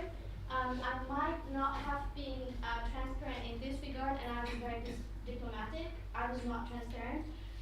We decided not to have an extra 4 to 7 sections to the network because like throughout the mandate we realized that we have so many internal difficulties and problems that we would rather focus on that and not expand too much, so we could not control like whoever joins. So we welcomed ESN over the university back, and then we had standardized. We kind of stopped the ongoing negotiations with Europe, so that's put on hold at the moment. Malta is back again. They are thriving. We have lovely people at Malta. They are kind of like reinventing themselves again because the president is abroad enjoying some American sunshine. So yeah, in that regard, we did not add that many sections to the network, but I do think that it was in our favor.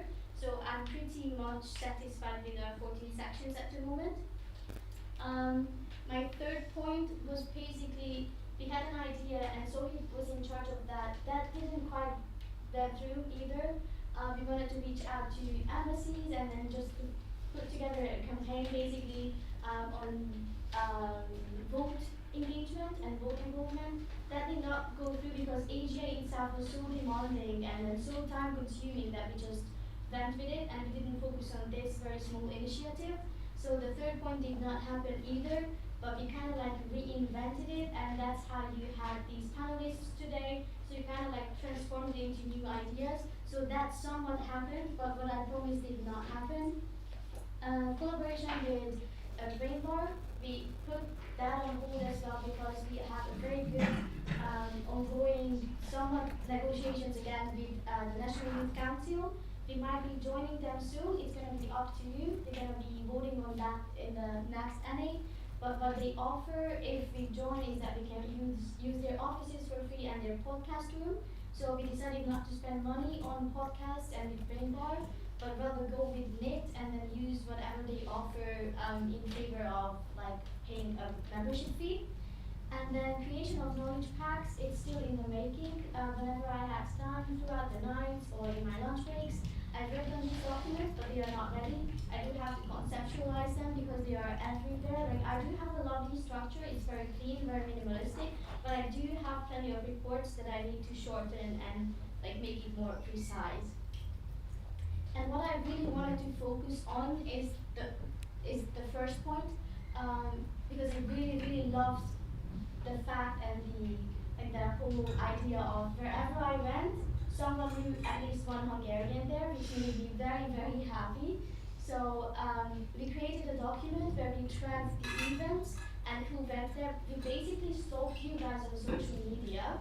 So if I can ask you or like the entire network to change one thing, is that if you are going somewhere, just let your national representative know that you are somewhere. It's not going to be me from now on, but Andres is going to be more than happy to receive hundreds of emails. So just let your national representative know that you are somewhere, so we can track you this way and you're not invading your private areas and lives. Seriously, that was our main source of knowledge. Like I saw that some lovely Corpus members went to sea battle. I didn't even know that people were interested in sea battle. So I just messaged their president, asked them to like link us together. It's very time consuming, and I would rather know this so we can organize events where you can share your experiences, and then like the whole network can grow. So this is what I wanted to put a highlight on. There were at least 25 events where you you guys went, and then seriously, at least one Hungarian name is mentioned wherever I go, which makes me very proud and very happy. So let's just keep up this very involved spirit, but let's put a system around it as well, so we also know that you are going to places. And that was me. At the bottom line. Yeah, that was me. Also Yeah, for me. I hit one slide, so probably that's the last. Okay, then yes. So that was me. Thank you so much for the attention. I'm not saying goodbye. I'm somewhat getting emotional, but not too much because I still need to talk. So thank you so much for the trust as a national representative. I think we grow a lot, but because of you, not because of me. I just need to put the background work behind it, and not physically dying because we are dying already. But I think we strengthened our network to a pretty great extent. So for that, I'd like to say a massive thank you to you. And this is my official last presentation as a national representative. So thank you.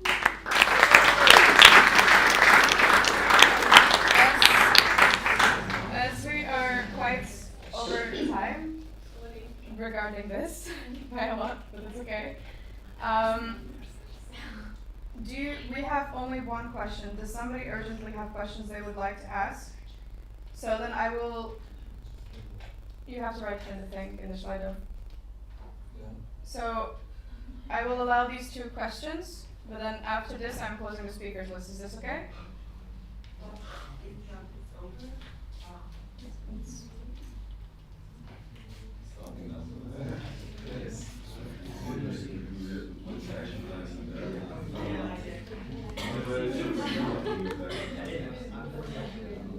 So, will you write your one question?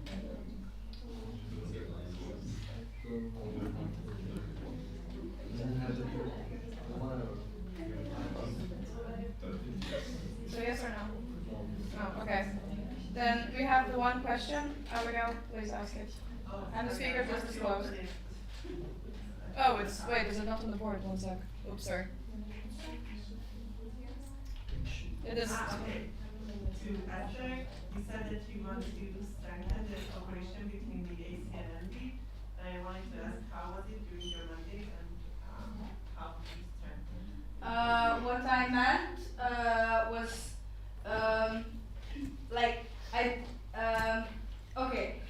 to answer the question, how was the cooperation? I think it worked pretty well. Marty was available whenever I needed him. What I meant by figuring out the cooperation and working together is that now I'm a new person in the position, and what I wanted to say is that we have different types of how we work, and we need to figure out what fits us now. So I didn't mean refiguring the whole position, if that's what you're asking.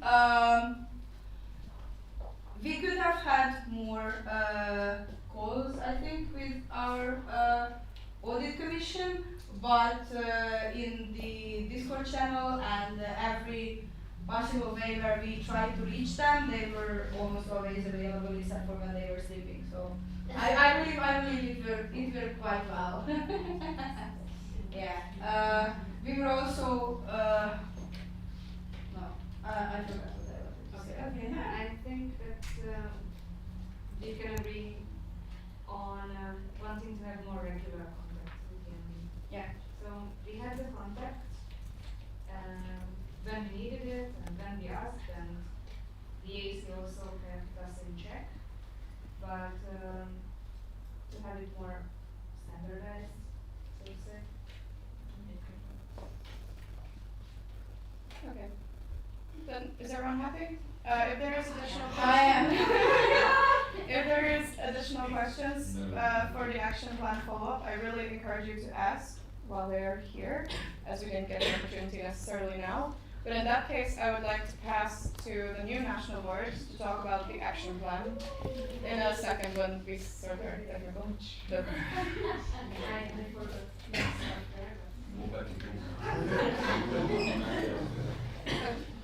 It is working. It should be connected. Yes, but let's start.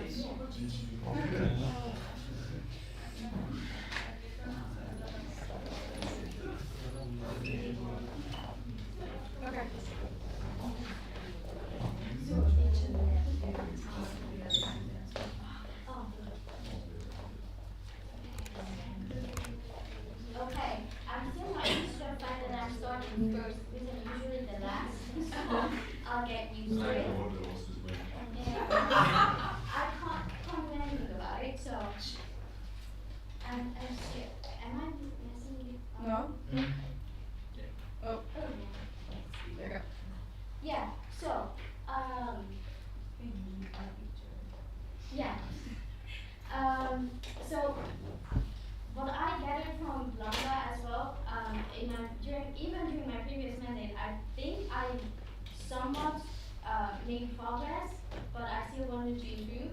And what I learned from Blanca is that I'd like to make less promises, but then I'd like to be more focused on them. So let's hope that I can fulfill these points.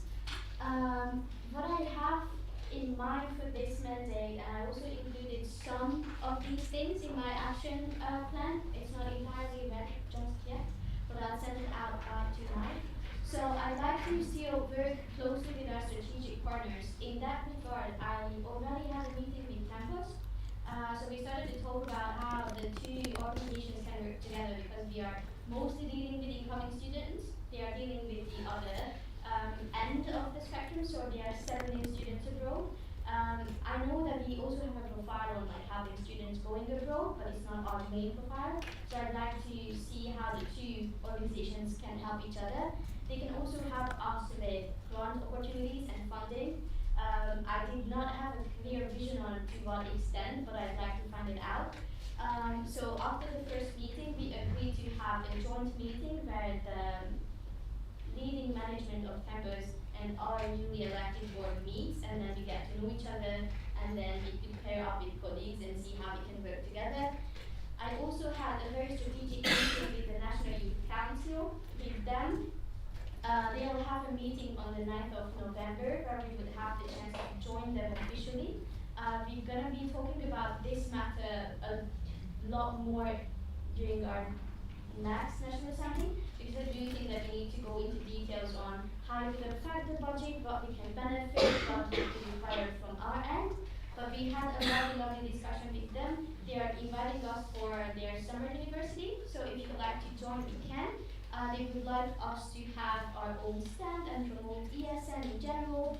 I'd also like to follow up with Brain Bar, so we can have meetings and workshops with them whenever they have these massive university events. Jeff is going to be here forever. I think we have a lovely cooperation with Balaj. And then Gyro Foundation. I wasn't too much involved with Gyro during this mandate, but I'd like to turn back to them and then still have them if it's needed. I know that the cooperation became somewhat a bit looser, but I'm more than happy to strengthen it again.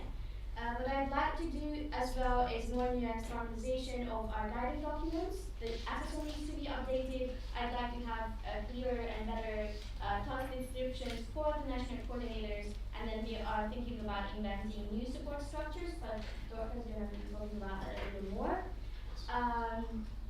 Tomorrow, yeah, not today, tomorrow. And in my candidacy, I said that I'd like to have an office for ourselves. That's an ongoing process. Again, I'm at a point when I messaged a minister to have an appointment with us, but I don't want to promise to have an office. That's what we agreed on, because it might not happen by the end of the mandate.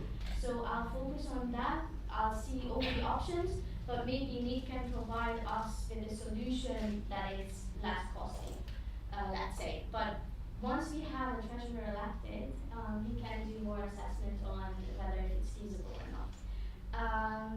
Yes, and then increasing involvement of our members, that's going to be a joint effort with Dorca.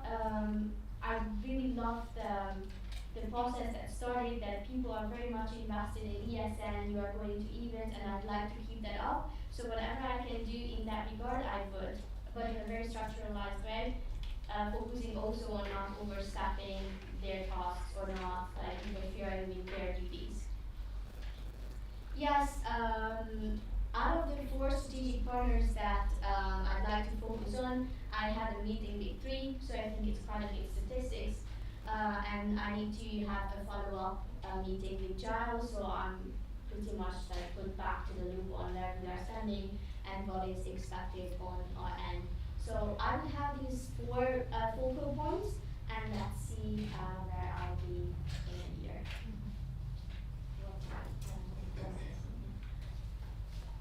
Okay, I will be, I think, much quicker because I feel like my position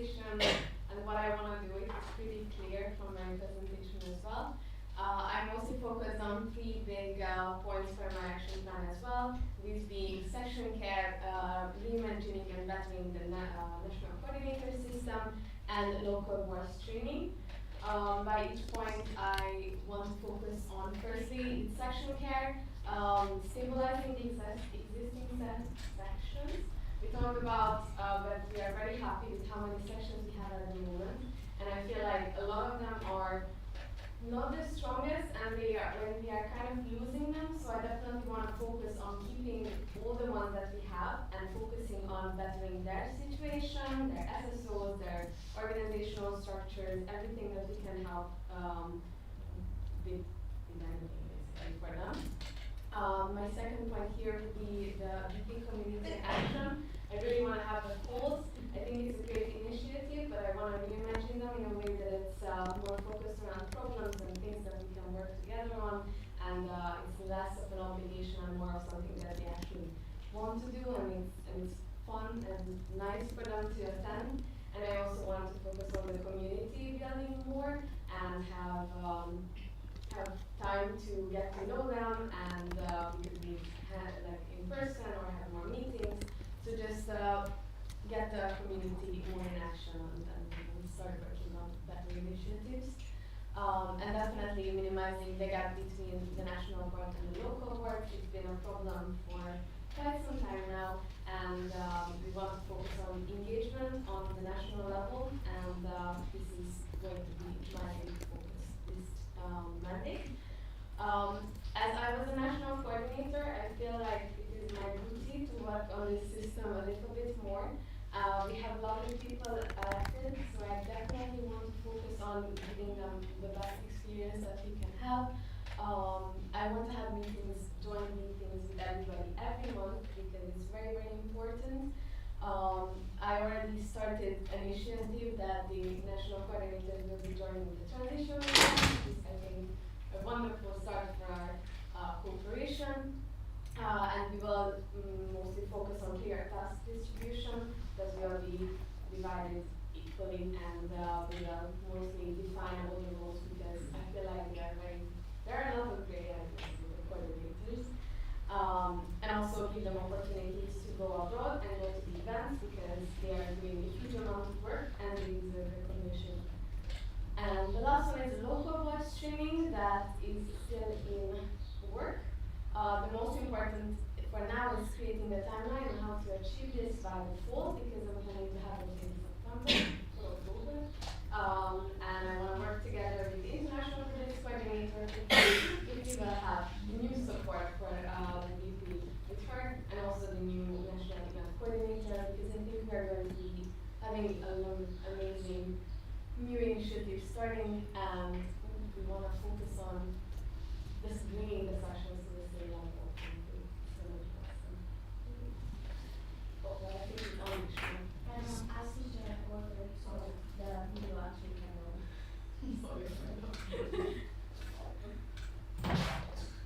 Yeah, that works. Hello everyone, I'm Sohail. Those dots doesn't include my name. My name is so big, so it doesn't fit there. I'm sorry for that. And jokes apart, like my first plan is to reimagine the Hungarian Communication Committee. Like we had a few members, we were active in the beginning of last mandate, but in the end it didn't work out. So now I want to make it into more of a community with the PR, all the PR coordinators, graphic coordinators, and also IT, webmasters, and everyone. So in a way that I will have connection to all the PR coordinators and the graphics coordinators, and also all IT members, and we try to share our ideas and be more proactive, because it's a creative job, and the more you discuss with people, the better you get. So that was my plan for Hong Kong, and I will talk more about it tomorrow too. And the second thing is like a comprehensive needs and assessments. So basically talking to every section one by one, and what are the problems they're facing, and what are the things that I can do to support them, and also what are the things that we can do if they have a common problem. If one section has this problem and the other section has this problem, it's even the national level, the entire national level has the problem. So I want to target these first and solve it one by one. How do I do it? Probably forums, or my best way of process, one-on-one calls, or maybe I will take it to the section, so that's how. And the second thing is like communication plans for smaller sections, because in smaller sections, manpower is very less most of the times, and they are a bit using manpower for communications, designing posts and everything could take a lot of time. So maybe if I can come up with a template for communication plan, like what are they going to post and everything, and also with templates, we can decrease their problem, and they can keep this manpower where they really need somewhere. And the next initiative is Satellite 5. Yes, we've been talking about this for the past 2 years, but right now I can confidently say that like we can move. But we will start with the new sections coming up. Oh, sorry. New sections coming up. For example, ESN Hungary, they didn't start posting anything on their website, so starting from there would be a perfect thing. And I would give you a development page by the end of the year with ESN Hungary, and if you all agree with it, and then the board and also you, we will make it as our official page. And the other thing that I really like to do is like enhance data representation. So the plan is like try to identify and make graphs everywhere possible there is. For example, after 6 months or next MA, if I say all these things, it like the words and text and everything is good, but like if I do a progress bar, I'm right here at 30%, and these are the tasks that I did to reach the 30%. It makes more easier for the new members even to understand. So that was my plan, and I would like to implement this not just for me, but for also all the members from the national board and the national communication package. So basically, it's an extension of the international communication package which we have with icons and everything, but they don't know what are the icons that are needed for Hungary. So I'd like to discuss with the sections and create like city icons and silhouettes. I don't know how to. Yeah, silhouettes. And a lot more templates and everything. Branding and regular reports are basically win checks, and I was planning every 3 months, but maybe it can be transferred to every month, depending on my timing. So, and also my Hong members and community stuff. So these are the plans that I currently have for the National Communication Manager, and I will add more once I achieve this. So thank you. I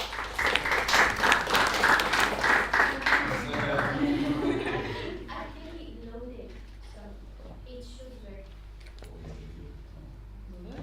I have the video up ready though.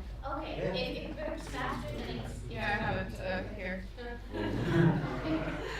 Thank you. So very quickly, we will now for Andres. Hello everyone. Sadly I can't be with you in person during this NA, since I'm currently in Porto on holiday, probably sipping on some wine on the beach as we speak, but I still really wanted to, for you to at least hear my voice and to share with you my action plan for the upcoming mandate. So here we go. As you can read it, I'm just going to quickly go over the points and explain anything if needed. The first point on my action plan is the tasks regarding my position as delegation leader. As you know, as national representative, I will be your DL for the Central European Platform and the Erasmus Generation meeting next year. My role in this will involve making sure that we are well represented at the international stage.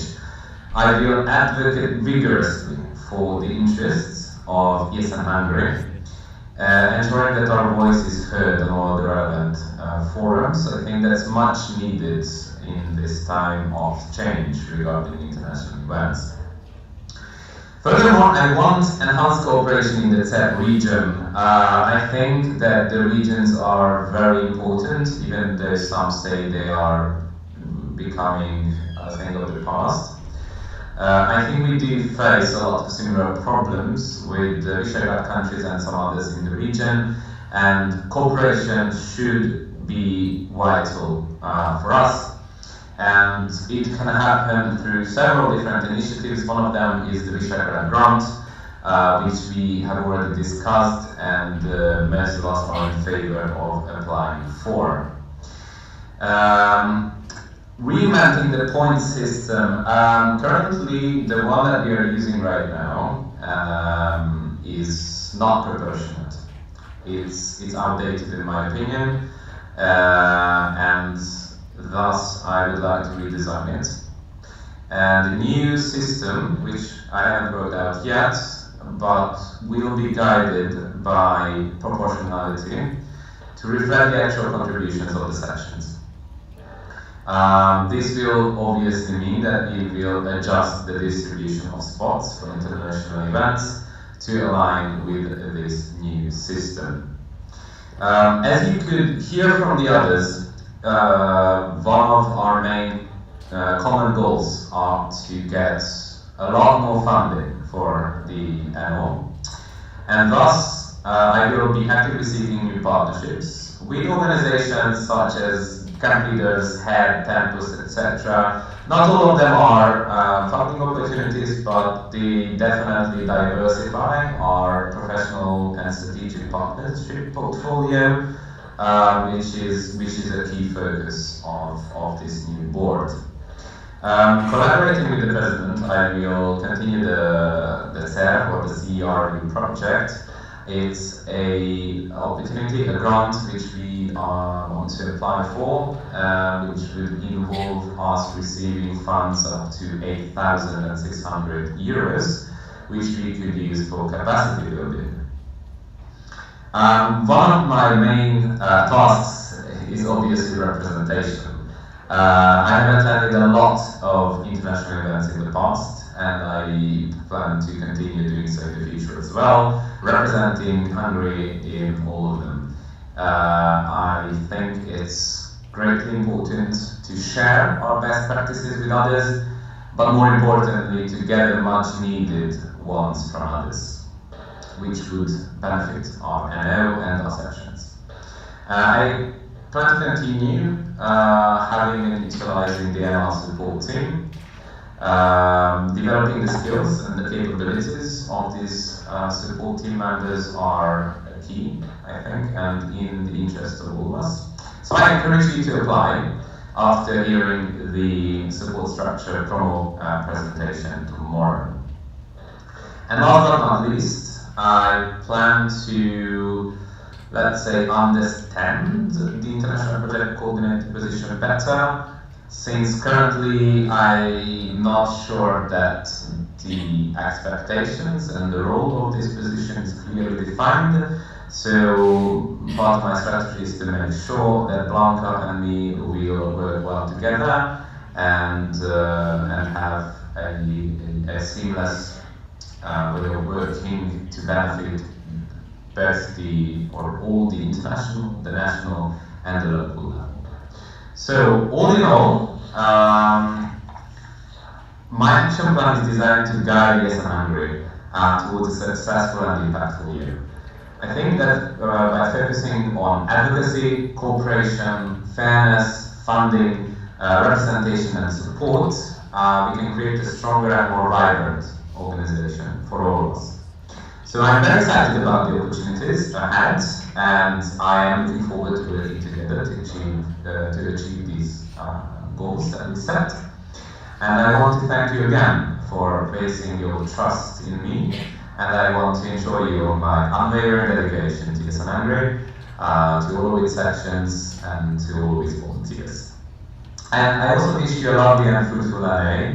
Me and the rest of the OC have worked real hard on accommodating you as best as possible. So I really hope that you enjoy and have a great time at the Balaton. Cheers.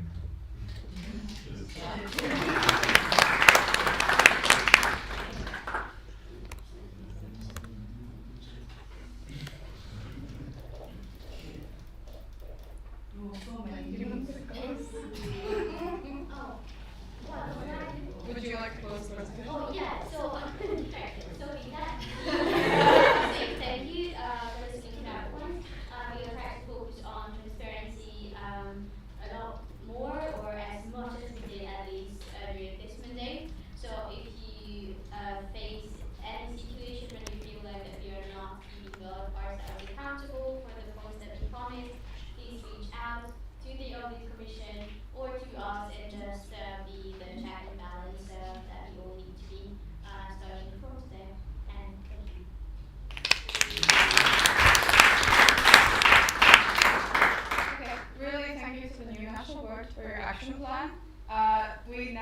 have an open discussion.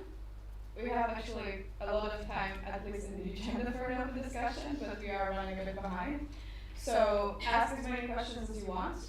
As this is the last thing, if you want to go for dinner, maybe ask what's important first. You guys, it's 5 and your dinner starts at 6, so keep that in mind. But ask why.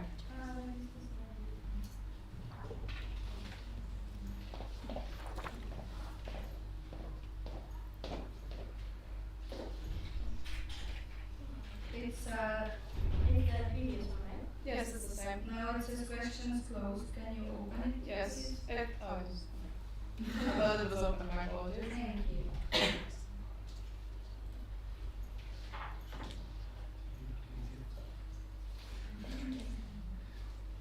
Yeah. Yeah, I think it is.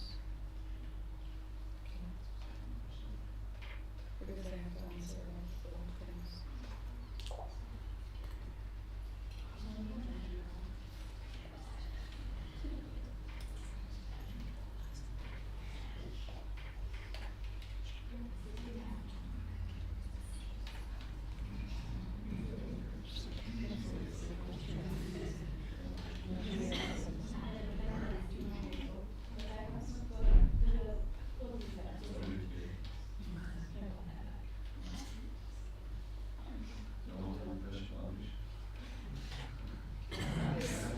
Maybe you can like raise the question because we had an amazing action plan writing weekend, so we might be able to give you some insights. Can I start answering?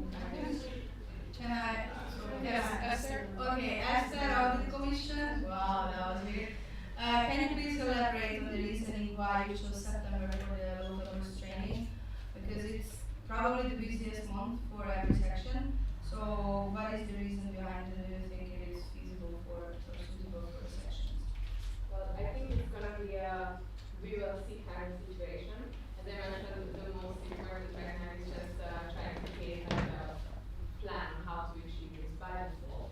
Why I wrote September was basically because when we had a meeting at the NA Debrecen about the local bus training, we realized that there is no good months that we can have this, and it will not be good in any month basically. So by doing it at the end of the school year, yes, I think it would be much more beneficial than doing it later on because the new boards are starting and they have to have this information that we are trying to give them as soon as possible. Thank you. You're good? Yeah. Okay. Anybody else? Again, yes, so maybe at the end of your recommended, you started to do this needs and assessment part, like the section. Did you manage to do all of the sections? If so, what happened with the results? Cannot that be used for speed? Yes, thank you for the question. So we did do the needs and assessment, but in a very mixed way, because I started with 2 sections. It was actually ESN who filled out the needs and assessment first, but it was very time consuming. So what I did is I sat down with the section, then through all the points, and we ended up spending 3 hours with just the first quarter of the needs and assessment form. As you might know, it was done by Doji, and it's an amazingly detailed version, but I feel like it can be easily connected to the section questionnaire as well, so they are overlapping as well. So, but to go back to your actual question, I did the needs and assessment thoroughly with 2 sections, and then decided to ask them to fill it out, send back the answers, and if we have questions, we're going to reach out. We reached out to 3, so in total 5 sections is completely ready, the rest is not. And it's a great point that it can be used for Sohit. I can share it with him. It's in the guide folder, but we didn't do any analysis or whatsoever with it. So it's again just a raw pile of data that we need to use, but it can be very useful. Sohit, do you want to make comments? Yeah, so my needs and assessment is more on the PR side, not the entire section, because I'm not focused there, and I don't know if the section, Some of them, but still, like, it's been 2 years, I guess, so better quickly and everything. So. Thank you. Esther? Esther, what of the commission, can you please elaborate on the imagination of the point system? As I understood, you said it would be on a proportional base, like prorated, whoever has more members, and etc. And how would it work with the international event spots as well? So the whole idea is still in the making. We need to do a proper consultation with all the sections, but we felt like that the warning system, the point and warning system is pretty outdated. We ask questions which are not entirely related to section engagement, and then we don't do a follow-up on the system either. Like, we do not send it out every month. So what I did is, for example, for April and May, I included everyone who attended the international events, but that's pretty much what I did. Other than that, it was not updated at all. So we would like to have a rather new system. We don't know exactly what and how, but we realize that it's not reflecting, like the entire structure is not reflecting on the engagement of the sections, and we would like to use the international events, like the big ones where we fight for spots. We would like to use those events as kind of like a reward for being very engaged and active, because I somewhat felt like not about my delegation, but other analysts pointed out that they felt like that some people got to EGM, for example, and they did not appreciate the opportunity. Meanwhile, some people were left out and they could have been added, and we just want to avoid a similar situation. So we would like to re-establish the voting system in a way that it can be used as a reward system for you, and then for EGM itself, when there's a massive fight, we could use it as like a gift back in a way. Can I have a follow-up question? So, okay, I think now I understand. So when distributing the spots, it wouldn't change like that. So, like the amount of spots a certain section can have, like, yeah, okay, because that wasn't clear for me. Thank you. No. Okay. So the thing that it would define the order of the sections, but it would still go like. Of course, like yeah. Okay. Now it makes sense. It needs honestly a reinventing. It needs to be more transparent and more visible. So also the idea, as it is under the vice president, that hopefully if we will have a coordinator, then they will be responsible for getting the information from the sessions, who went to which event, and also send out how they are doing in the point system. Like have a proper tracking, and then for the section can be in the loop as well. So every month we wish to send out project reports and this warning system reports, so it can be like a proper like flow of information rather than like struggling like halfway through on like what actually happened and how to find it. Yeah. By the way, is the point system proportionate to the size of the sections? Because obviously. Not now. Yeah. Before we we'll try. Before we continue, is there someone else who will write the question? Otherwise, I propose to close the speakers list. Okay, speakers list is closed. Esther, last question. Esther, Audit Commission, how do you imagine working with us? Okay, no, but yeah, so what are your expectations from an Audit Commission, and how do you imagine the cooperation? On my side, I would like to have every month an internal meeting with the local presidents, and I'd like to channel whatever they say back to the Audit Commission. So I'd like to have meeting with you every month as well. I'm expecting Agi to be check and balance for me, so I expect her to keep me accountable, remind me to have like monthly calls with everyone.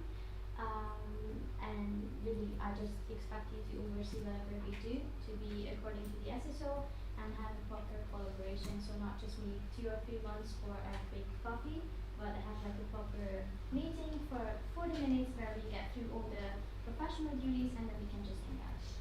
Do you think 40 minutes won't be enough for that? No, I feel like I'm getting better when like getting my message across. So maybe 40 minutes is enough. Wait.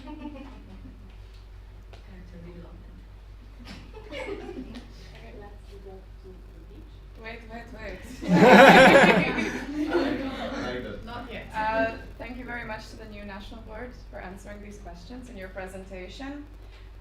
Before I would like to close the NA. Can we clap? You can clap.